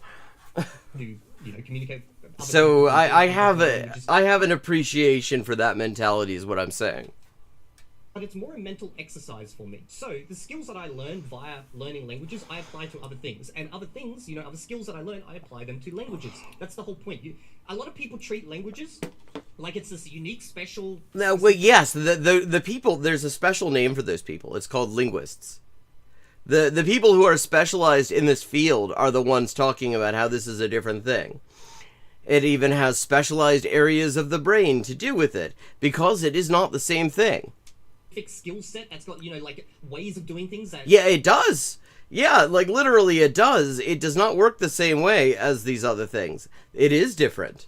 Only exist for languages, when realistically learning a language is just like learning anything else out there. No, it isn't. Like, this is exactly the problem. And I mean, I'm just begging him to spend some time actually looking at theory. I mean, and I would actually really suggest, because he's clearly very averse to looking at things on that level of depth. He said that he's not much of a reader. Okay.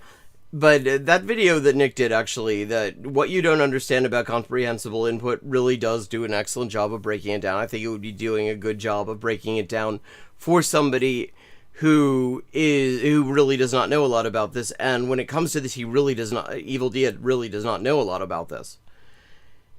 I mean, he's acting like this is some sort of a wild thing to say, when in fact it is just a standard thing to say in the field of linguistics. You can dig down into the linguistics of it, and you know how. Yeah, when you dig down into the linguistics of it, one of the first things you find is that the reason that linguistics exists as a discipline is that it's not the same. How the brain works, and be like, well, technically, you know, our brain learns languages slightly different this way. It doesn't matter how it works. Yes, it does matter. It literally does matter. That's why linguists are saying that. Deep down, if for you the actions that you take are the same as anything else. Okay, so let's talk C++ and using spaced repetition. When I decided to transition to becoming a game programmer, at the time I was a systems engineer. That was my day job, and my night job was a tutor. Okay, yes, I've always had two jobs. Yeah, I mean, yeah, that's just the 21st century. You cannot actually live on one occupation alone. Yeah, I mean, I have to say that was one of my better streams of the past year. I would have to say that I was actually really cooking. That it was an excellent video, and it just led to some really good discussion on the subject. So yeah, definitely check that out. Because I'm fucking insane. Right now it's game programmer and YouTuber with a tiny bit of tutoring also. But like, I decided to transition to become a programmer, and I did that transition at 33 years old. Now, I'd been through a period of life already up until this point. So I knew that when I was going to take on a full-time course, because this was a 2-year course, I didn't want to mess around. I wanted to get this done and dusted and move into my new career path. Okay, I decided to take this on full-time. Calling me dad and grandpa on the first day. Yeah, basically spent 2 years kicking around kids, okay? So, I sat down with everyone else and we started learning programming. Now, I was a systems engineer, I had a lot of concepts Okay. around how computers and all this type of stuff works, so I was ahead in that department. But I was behind in other departments, specifically related to maths and algorithms and all this type of stuff, matrices, vectors, all this type of stuff, because I hadn't touched that shit since high school, okay? Like 5 kids in this... Okay. Interesting.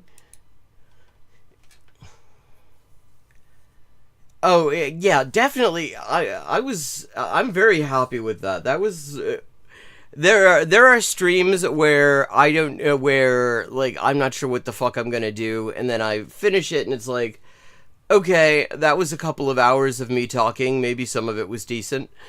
And then there are streams where I'm like, okay, that shit was really actually quite good. I'm very happy with what I did. I was very happy with what I did yesterday. Precisely, because that video, hey Riveroon, how you doing?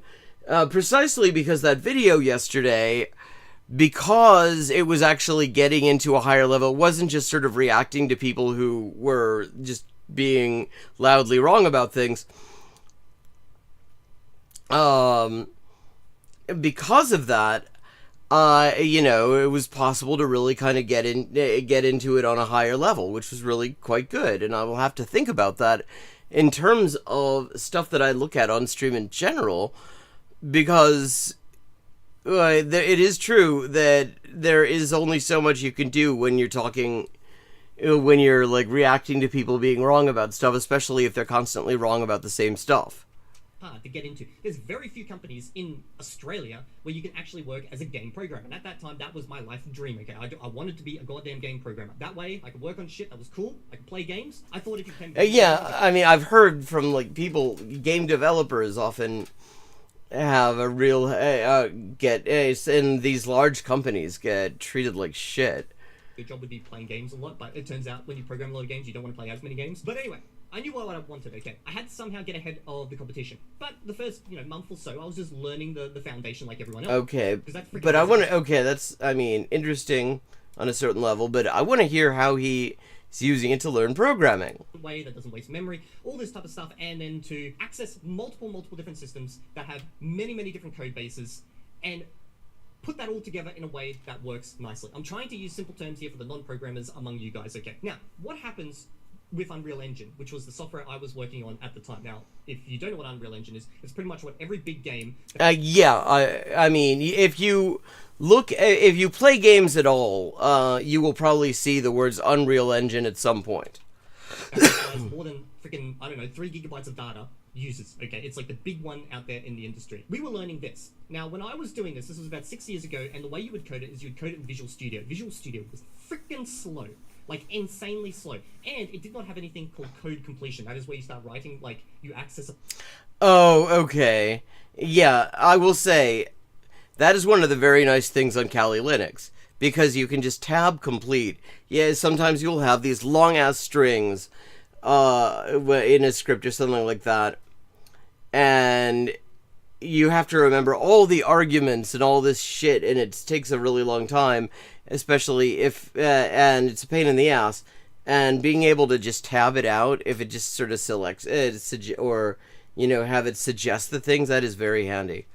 Functions like, something you want to do in the software, and as you start typing it out, it gives you a recommendation of the full thing, and then you just, you hit, the tab key, and it fills it makes life very easy. Okay, for Unreal Engine. So, what everyone on the course ended up doing, like me, is they would have some software like, let's say, Obsidian or a Notepad or a WordPad, Google Doc, it didn't matter, where once they learned how to do something, they would copy that little bit of code, which is called a boilerplate code, they'd put it over there, and they'd give it some searchable tag, so that when they needed to reference that again...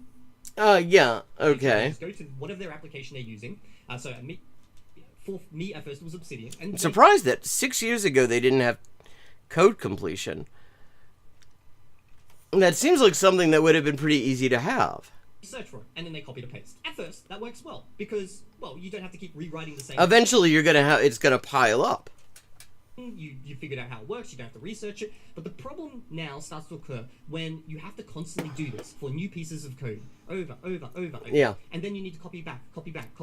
Now, some of that copying backwards and forwards, you start to ingrain it just to... yeah, okay, makes sense. Using it, but there are many instances where you just don't access something in the system enough via code to remember how to do it. True. I mean, we're already seeing how this is just fundamentally different to learning a language, though. Because the code does certain things. You're calling on it because it tells a machine to do things.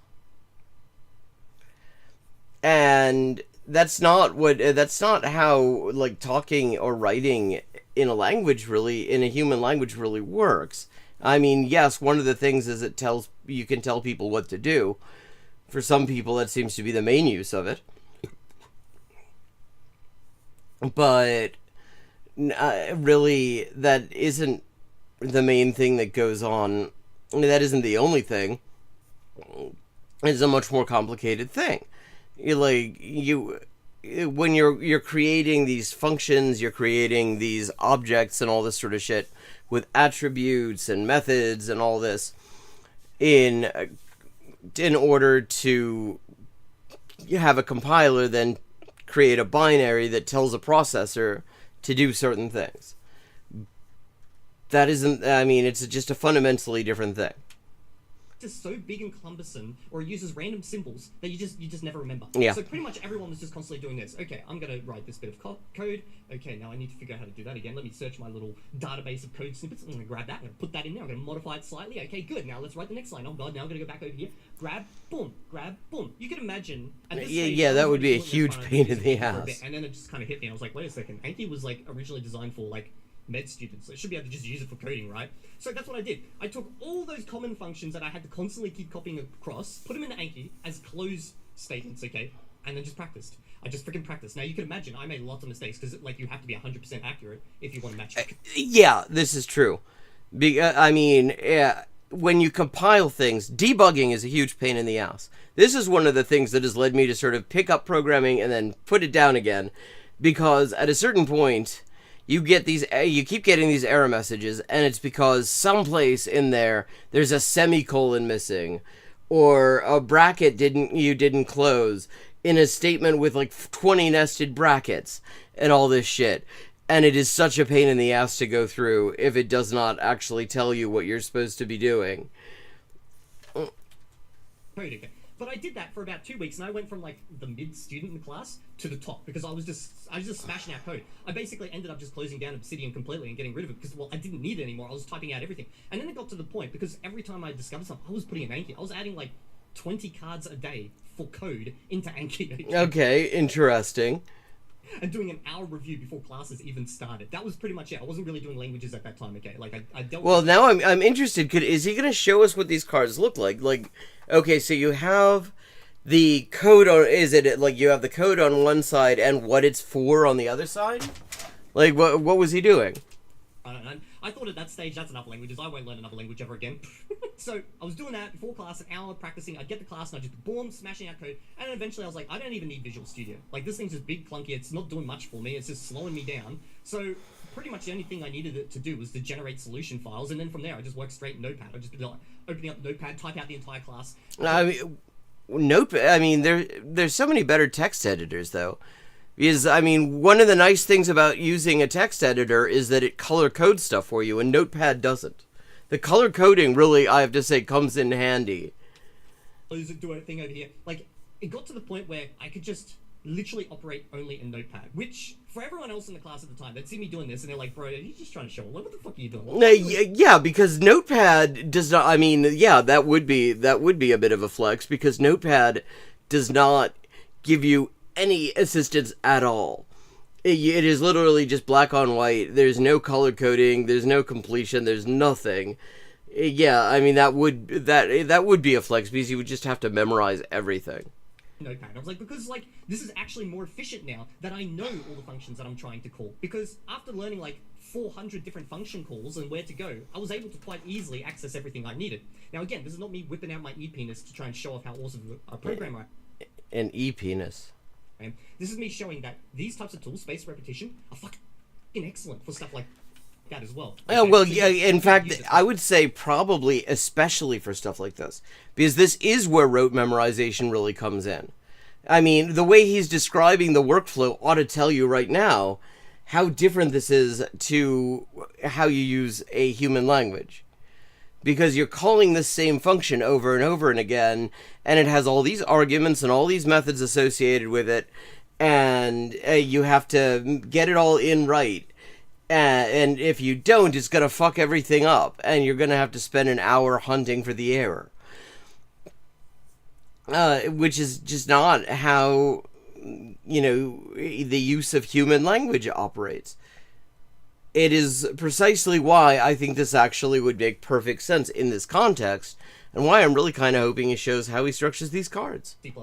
Now, by the end of the course, I was way ahead of everyone else. I won an award for the best programmer there, and that literally landed me a job the next day, because we had the people come in from other companies. They looked around, they spoke with people, and then they said, you know, who's the best coder here, because we want to hire one guy out of like 20, and they're like, well, that's definitely Richard. Dude's literally writing a Notepad, so they'd hire me. Okay, like, no cost on that guy, you just give him Notepad and he's happy. So they took me in, and then within like a year, I jumped from a junior position into a senior position. Now, is this because I was just a better coder than everyone else there? Well, in some ways, yes, but only because I had done that work with spaced repetition software, such as Anki. And Okay, but can you show us? I want to see the cards, damn it. positive you can apply this to pretty much any skill you want to learn in life if you know how to Well, use it. to the extent that it is a skill that is fundamentally based on memorization, I would say probably. I mean, that's the thing. Not everything is a memorization task. This clearly is a memorization task. You have to just do the same thing over and over again, and you will do it a lot faster and a lot more efficiently if you don't have to keep on looking it up. Like, these things are fucking, it's turbo to whatever other skill you're doing. Now, with coding, you can't just learn to code a video game in Anki, right? Just like you shouldn't really try to learn a language in Anki. It's a turbo. You add it onto whatever else you're doing. This doesn't have to be Anki, this can be any space repetition software. Okay, but can you show us how? Okay, but because I added that onto all the work I was doing, physically typing out code. Well, yeah, I mean, I would say, like, the skill, from what he's describing, the skill that he really has excelled at to a great extent is a memorization-based skill. I mean, you do have to understand, you have to understand what these things do, but then you also have to memorize how you type them in, which is very fiddly and very memory intensive for the person doing it. So in that sense, I mean, yeah, it makes sense that the things are called languages despite they're not really. And so you just sort of think of everything as a memorization thing. I think you're exactly right on that, Badger. It sped up the process for me writing code, made me a better coder overall, and helped me get a job. It's the same with a language. You do everything you want in the language, you use a little bit of Anki, it's going to speed it up for you, okay? It's like it's a shove in the bottom. It's a little bit of a turbo boost. So yes, to answer your question, I did. And in fact, I probably used it to a level that was a little bit crazy. Now, okay, can we see the cards, though? I'm interested in the card. I'm literally, because I'm trying to do this right now.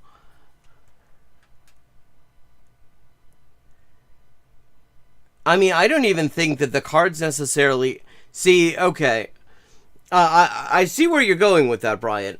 And I would say to the extent that they're helpful, actually the experience of making them would actually work. Because the area where they're most helpful is in priming you to be able to comprehend input by just sort of putting important keywords and phrases in front of you before you experience the input that contains them.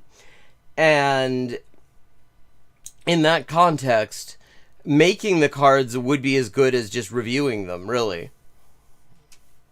These days, I don't really use it, but there was one other time, like I don't use Anki for coding because I've already memorized all those things, but there is one other time I did use it and it helped a lot. And that is with some software called Git. Now, Git is some backup software. It takes basically captures of software in a current state based on how you want to capture it, okay? Yeah. And there's two ways to do that. Most programmers these days actually use a visual interface to do it, okay? So GitHub. It's all visual, they just click what they want to conserve, commit, blah, blah, blah, send it upstream, whatever, okay? But you could do it all in a console command, okay? Guess what I ended up learning? The console command. Why did I end up learning that? Because I just wanted to show off and work in a black screen? No. I mean, I will say that writing shit in Terminal does make you feel like you're in war games. There is just something quite irresistible about it. It just feels cool. Kind of cool. It feels like you're doing really, high-level elite hacksaw stuff when actually all you did was change directories. Because there was always 10% of instances where you could not solve that in that goddamn visual screen. You had to go into the console. And whenever that happened, the other programmers I'd work with, they were literally just stuck. They were screwed, okay? Now, some of them have found ways to work with AI to help them in that regard, but AI and Git commands, not a great idea. There's been some big doo-doos people... well, yes, I mean, apart from, like, a lot of the time when you're working on this stuff, you're working on stuff that is proprietary and internal, and if you're putting chatbots into the mix, nothing that you're doing is at all proprietary or internal anymore. You just helped this bot train, plagiarize the code you're working on. There's no confidentiality anymore. Okay, but I went out and learned all the commands that I needed, okay? I'm still learning more, and I put that into Anki. Close statements, practiced it. And these ones this is, like, perfect for it, because those commands are so fucking random. But could we see some of the deck? I just want to see what it looks like. I want to just have a model for it, because I am interested in this. some of them are written, and then like all the little extra bits that you add on top, the parameters. Okay, so that basically made me the go-to guy for Git console. Now, yes, you could have, given time, no space repetition, learned all that stuff exactly like that, and that's usually what happens to programs who've been working for 15 years with some software or something. Okay, like they've written so much code. Like, okay, is he ever going to show us any? No. He's literally never going to show us any. Okay, so we're moving on.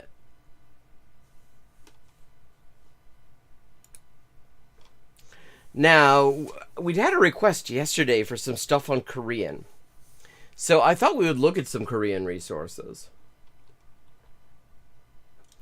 So, let me see. Easy, okay, let's see. TPRS Korean for Beginners. This is from a channel called Taeungsem. And we're just going to look at some of the resources that are out there for somebody who is just starting out. 보세요. 들으세요. 그리고 이해하세요. 보고. Gonna drop the link in chat. When you make your own card tickets, you experience the context more than when you pick up a card. Yeah, that's true. Because you're creating the connection. You are identifying the connection you're trying to make. Yeah, I mean, that's absolutely right. I think that makes perfect sense. Okay, here's the link for this video. This is absolute beginner material. So, we have Korean subtitles. So, 보고 듣고 이해하세요. 알겠죠? Okay. This is apparently for like A0, A1. 보고 듣고 이해하세요. 알겠죠? 자, 여러분. 이 사람 누구예요? Is this the best? Oh, this is 1080. Okay, I wouldn't have thought so. I guess it's just his camera that's kind of mid.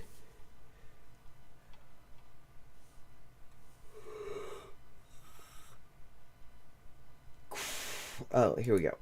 I wanted that to be full screen. 이 사람 누구예요? 누구지? 이 사람은 톰 크루즈예요. 이 사람은 Oh, I did not mean to get out to leave full screen. I was just trying to click and pause, damn it.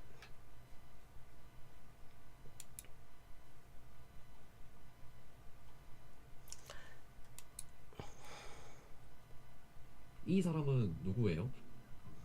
이 사람은 저 태웅이에요. 이 사람은 태웅이에요. 이 사람은 누구예요? 이 사람은 태웅이에요? 아니요. 몰라. 이 사람은 톰이에요. 이 사람은 톰이에요? 네. 이 사람은 톰이에요? 아니요. 이 사람은 Yeah, absolutely. 톰이에요? 네. 이 사람은 톰이에요. 이 사람은 누구예요? 몰라. 누구지? 이 사람은 톰 하디예요. 아직도 몰라. 톰 하디는 누구냐? 이 사람은 톰이에요. Okay. This is actually, I still have it on 1.25 speed, so it's actually going, that's not how...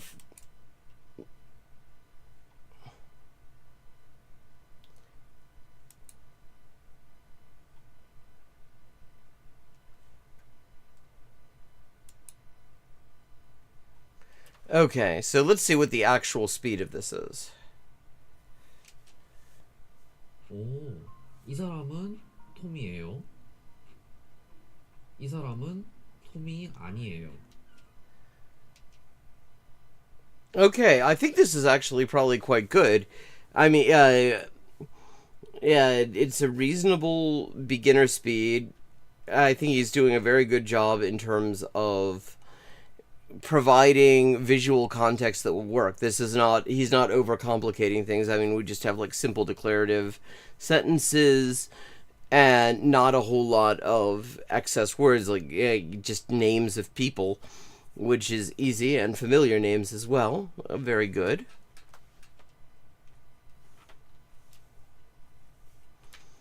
So that is one source. Yes, yes, I was looking at those, but I was trying to find stuff that was like absolute beginner, because I'd had a request from River Rune, who is sort of at the A0 level, so I was trying to find the most basic stuff. So let's see who else we've got. That is an entire playlist of this, incidentally, from Theong Sim. And as Ata says, he also, like, does more advanced stuff that is, like, learn Korean through games. So, let's see. Actually, I've got another example. This is for A2. This is with Stray. This is the same creator. Let's have a look at this. 보세요. That is a game I bought a while ago and have never actually really played. 듣고 이해하세요. 알겠죠? 이번 시간부터 Stray 할 거예요. 비가 내립니다.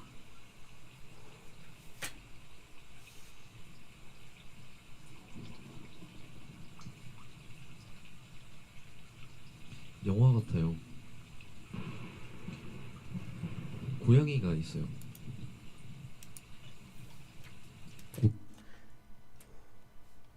Now you're gonna drop the link in chat to this.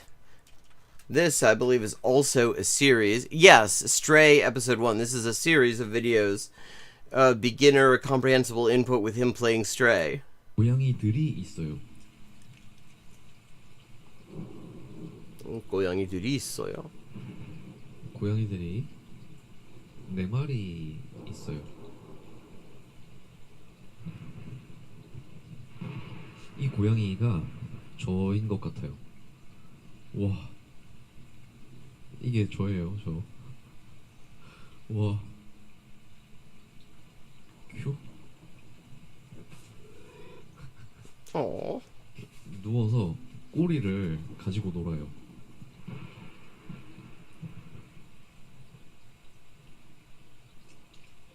검은 고양이가 제 얼굴을 핥아줬어요.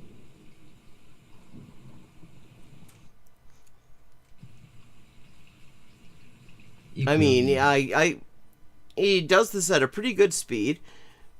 This is definitely more complicated than the other thing that we were just watching. This is probably for people who have done a little bit more, I would say, who already have a bit more of a background or a little bit more used to the language, but definitely good for sort of beginner level comprehensible input here.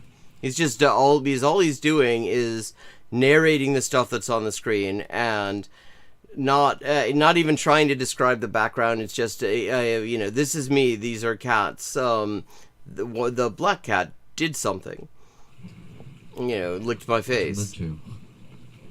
싸우고 있어요.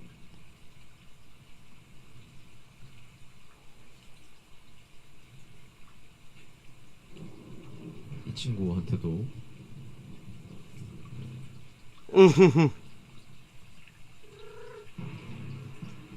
이 친구가 제 얼굴을 핥아줬어요.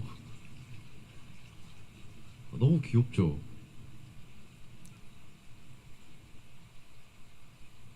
와, 이 고양이들이 모두 모여서 자고 있어요. 저도 같이.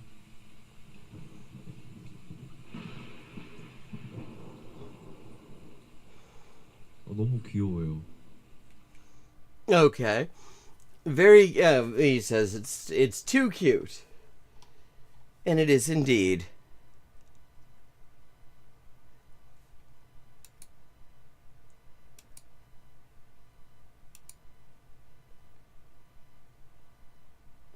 Okay, so what else have we got?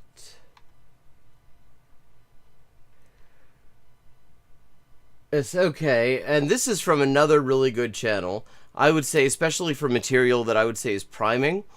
And they have really good explainers on things as well.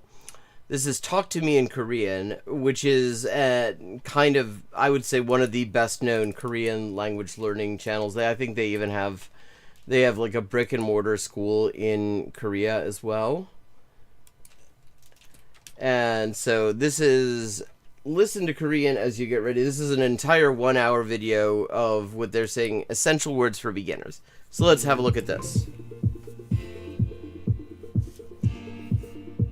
I mean, store, 가게, so I would say that this falls under priming. 가게, Because you're not going to learn the language from doing this. But if you're watching comprehensible input, priming it with by reminding yourself of frequent words can be quite useful. sometimes, 가끔, 가끔, to go, 가다, 가다, to teach, 가르치다, 가르치다, bag, 가방, Which is actually from the Japanese kaban. 가방, to be liked, 가볍다, 가볍다, singer, 가수, It seems like they're going in Korean alphabetical order with this. Okay, let's see. I have some other stuff of theirs. 30. Okay, this is another good example of some priming material, again from Talk to Me in Korean. Drop this link as well. These 30 phrases will help you sound more like a native Korean speaker. I've gathered example clips. Okay. I have it on my computer, and I've just never. I like started to play it once, and I never really got back to it. It's one of those tsundoku sort of games. Okay. With context to make them easier to understand and remember. I'm Singwon, and you're watching Talk to Me in Korean. Let's begin. Amazing! 대박! Wow! Awesome! 대박!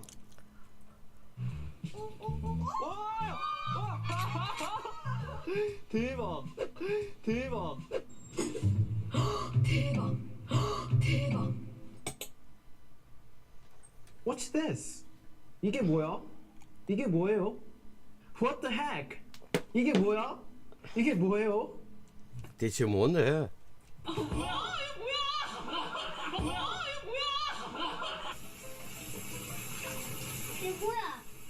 이게 뭐야? Good for you. 잘 됐다. That's great. 잘 됐다. 국내 최대 홍콩 스카우트 받았어. 연봉 7천. 7천만 원? Okay. So, I mean, again, good priming material, because these are all very common sort of exclamations that... 계약을 따낼 거죠. 아 진짜로? 와 진짜 잘 됐다. 축하해 연주 씨. 와 진짜 잘 됐다. Oh, yeah, sure. Here we go. 축하해 연주 씨. 맞아? You're right. 맞아요? 그러게. 그러게요. 아, Yeah, right? 그렇다고 할 그러게. 수도 있어. 그러게요. 무슨 거? 그러게? 그러게? 지금은 아무도 없잖아요. 그러게요? 그러게요? What are you talking 무슨 about? 소리? 아, 무슨 소리야? 아, 무슨 소리예요? 내가 뭐 잘못해서 이러는 Which, it's worth noting, when you say that, you're not just asking somebody what they're talking about. You're you're saying that you think it's bullshit. You're saying that whatever they're saying you think is nonsense. 거예요? 무슨 소리야? 무슨 소리야? 근데 처음에 하는 자세는 이제 산스크리트어로 파스치 못하는 아사나. 파스타치오. You can use one instead of 무슨, which is the 뭔 소리? colloquial casual form of 무슨. It sounds a bit less polite or formal. 뭔 소리야? 뭔 소리예요? Okay. So, these are some good resources that are out there. Talk to Me in Korean is an excellent channel for what I would call priming. And Taewoong-sam, definitely good for some like very basic level comprehensible input and some more advanced level stuff as well. Let's see.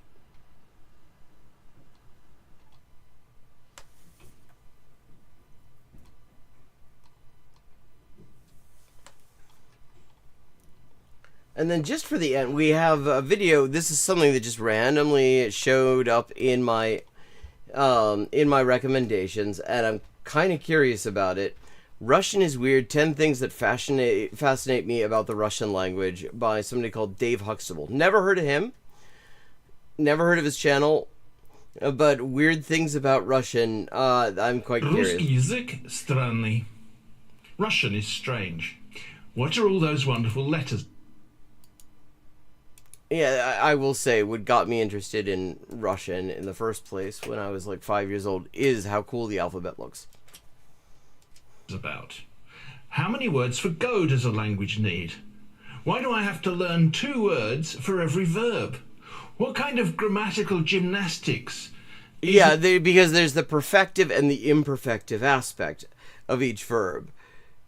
Necessary when you count things. And it's actually, I mean, this is a good example of something that is a real pain in the ass to learn if you learn it the traditional way. Because, yeah, if you just get used to if you get used to, like, the difference between, like, ходить and, идти, or whatever, the difference between быть and бывать, these aspect differences from input, then you get used to, because then you're associating them with different descriptions of things. But when you associate them with a grammatical concept, then you're not going to get very far. And I the first way I learned this was by, I was taught, and it was by associating with a grammatical concept, and I never really got there. Which has the longest I've word? done much better. I did way better when I just started reading stuff in Russian. I started to notice that, sometimes you would use the perfective and sometimes you'd use the imperfective. Russian or German? And what complex grammar is hiding in your ice cream? Find the answers to these and more coming up. Мороженое is the passive voice. The alphabet. The Cyrillic alphabet can look quite intimidating at first if you're not used to it, but the cool thing about it is that it was created specifically for Slavic languages. You can compare that to the Latin alphabet, which wasn't a perfect fit even for Latin. The followers of Cyril and Methodius adapted the Greek alphabet, but when there were sounds that Slavonic had but Greek didn't, they either borrowed letters from other alphabets. Yeah. This is true. Or made them up. Shah is possibly from Hebrew. Yeah, almost certainly. Shin. Although Arabic also has it, though it only is pronounced sh if you put 3 dots over it. Je. We don't know where that's from. Some people say Egyptian hieroglyphics. Actually, I mean, looking at it, you could... It actually looks like you took 2 shahs and put them ass to ass, and then sort of bent their legs out. One theory is that it's a drawing of a beetle, Juku. It's my favourite letter. I think yeah, it was one of my favorites too early on, because it is very cool looking.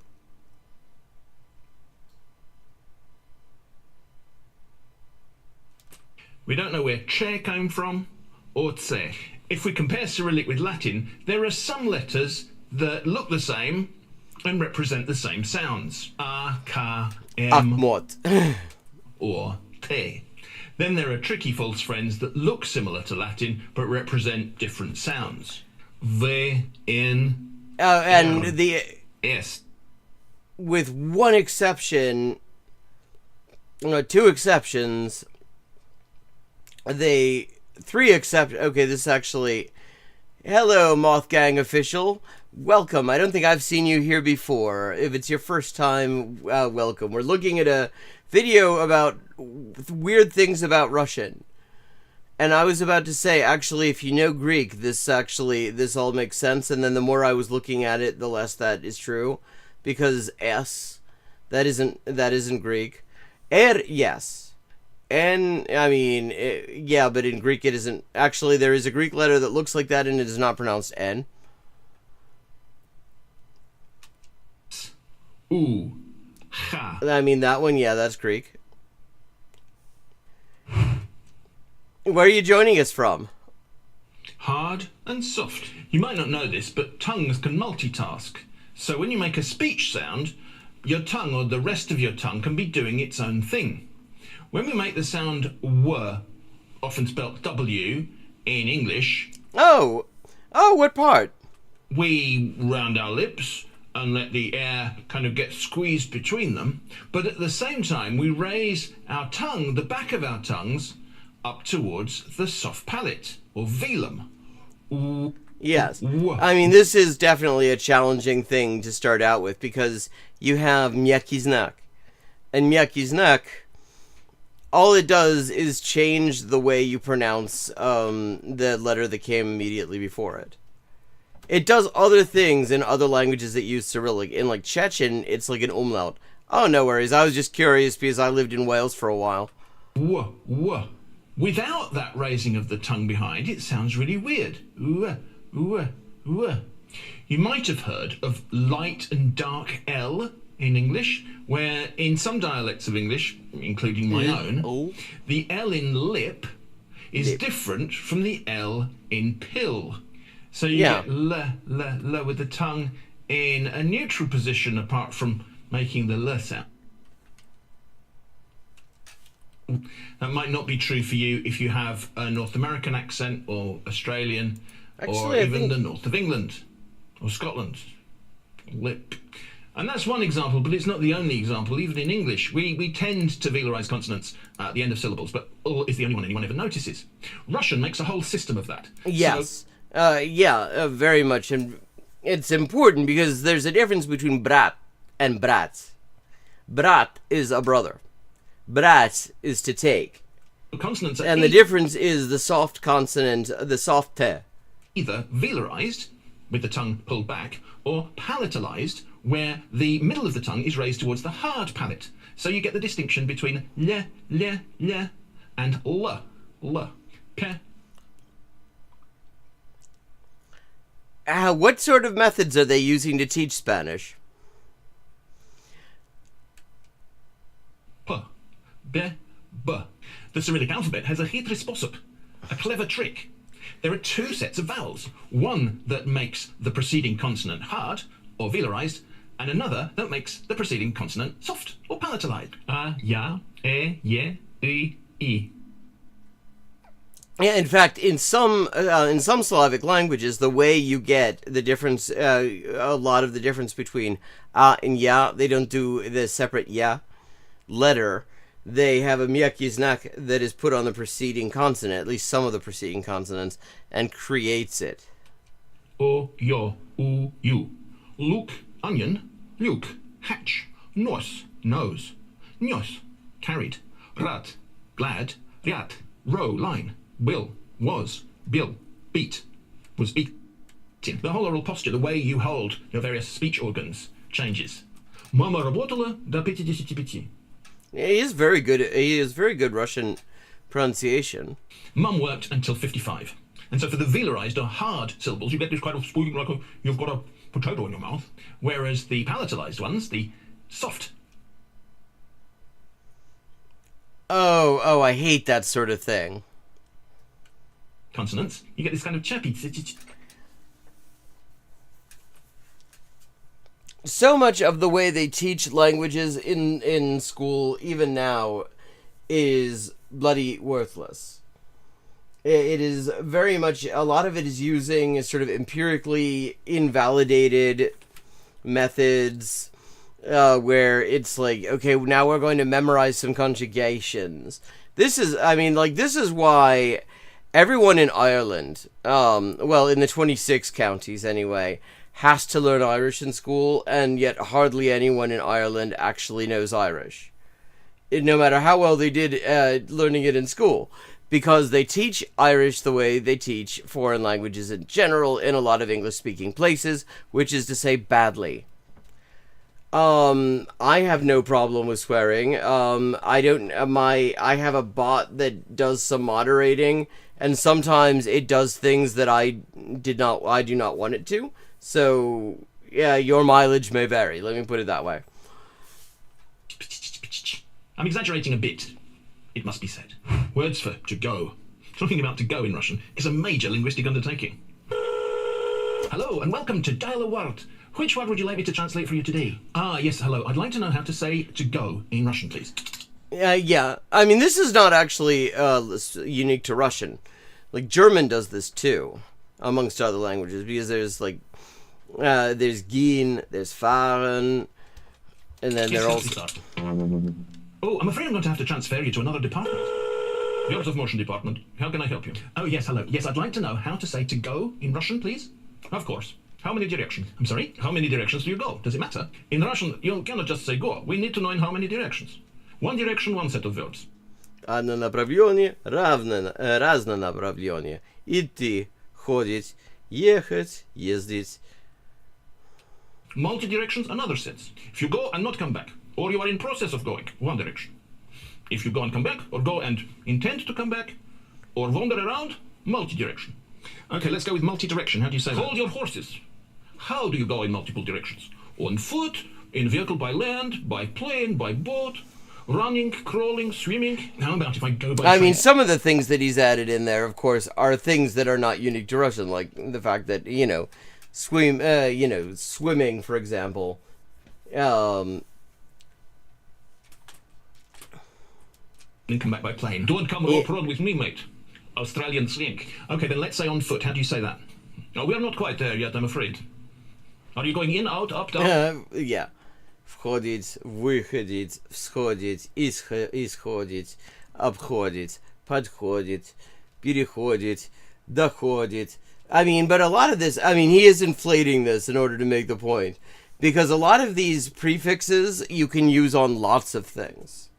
Like is, vs, v, ob, pod, пере. And, if you get used to you can put them on all sorts of verbs, and they actually really are great in vocabulary enrichers. On around toward. Oh, okay, that confirms you can actually do it without Nightbot fucking you up. Good to know. I was just sitting here thinking I hadn't seen somebody swear in chat, so I hadn't seen whether Nightbot was willing to... Oh, right. Oh, fuck off. Across. This is so confusing, I really don't know. Or maybe reaching, arriving, or setting off. Converging, or dispersing. Or maybe popping. Popping? As in, I'm just popping to shops to get some tea. Yeah, it is those because those prefixes can be used on all of the other verbs of motion. And verbs that are not, in fact, verbs of motion. Like, you can say, well, let me see. An example I saw in a Soviet movie I was watching the other day. Пересолье. Пере can mean a couple of things. It can mean to go from one side of something to another. Перейти, переходить. But it can also mean to do too much of something. Пересолен means oversalted. Соль is salt. Пересолен is basically this. It was a submarine movie, and the captain is for some reason in the galley.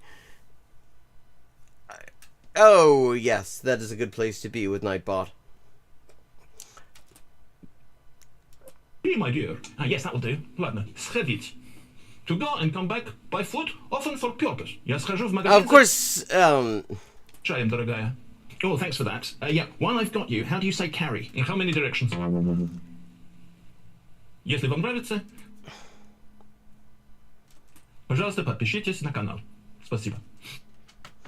Yeah, I mean there, like, подходить also exists. That подписать is just the a lot of the time that can just be translated as sub. Like, подписаться, to subscribe. Pod is under. So it is literally sub. Писать, write, subscribe. And now that that's over with, let's get on with some hard grammar. Pairs of verbs. There's twice as many verbs to learn. Now, as if verbs of motion weren't difficult enough, each verb in Russian comes in a pair. An imperfective and perfective version. Yeah. So we're talking about... I mean, and the thing is, the way that they teach this, what makes this hard is the way they teach it. Because they teach it as, okay, we're going to learn the aspect. And it's like, you don't know what the fucking aspect is. Nobody's ever had to tell you this. You speak English. Nobody really feels the need to tell you about aspect because it does not actually change the form of the word for the most part. But, and if you're doing this through comprehensible input, and you're just watching people talk, and in ways that render the content understandable to you, you will gradually, like Russians do, pick up the distinction that is being made between these things. Aspect. The imperfective focuses on the process, the attempt, the action, whereas the perfect is focused on the result. Я сдавал экзамен. I was taking an exam. What did you do yesterday? I took an exam. And it doesn't specify what the result was. It's just that was what I was doing. Why didn't you answer? Yeah, in fact, if you say sdal, which is the perfective, that can mean you passed it. I was taking an exam. Whereas я сдал экзамен means that you passed. You got the desired result. As an aside, in British English, we actually say to sit an exam instead of to take an exam. And I was in a Russian class once in Moscow, and the guy beside me, who was American, said, "What does that examen mean?" And the teacher didn't really like us talking to each other or helping each other out or explaining things, especially not in English. So I said, it's to sit an exam. And he said, to sit? To sit an exam? Is that what they say? They say to sit? No, it's what we say. That's not... And so the ire of the teacher fell upon us. Another example might be... Okay, well, actually, I was wrapping up, but I will be back on Friday at about 9:30 your time, 9:30 p.m., and I look forward to seeing you. And incidentally, if you want to join the Discord, I'm going to give you a link to do so. It's where we can keep in touch between streams and stuff. So let me just drop that in chat. It is actually time for me to wrap up and do something about eating things. So nice to see you there. Nice seeing everybody. I hope you enjoyed the stream, and I'll be back next week on Friday. Have a good evening. And if you want to watch the rest of this video that we were just looking at, let me just drop it.